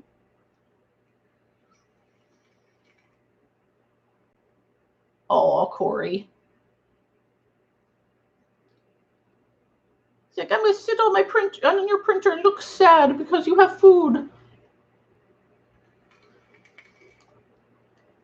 But yeah, I think I want to do at some point like a series of videos on like Supernatural and how they do and how they portray like demons and angels and stuff like that, and how, you know.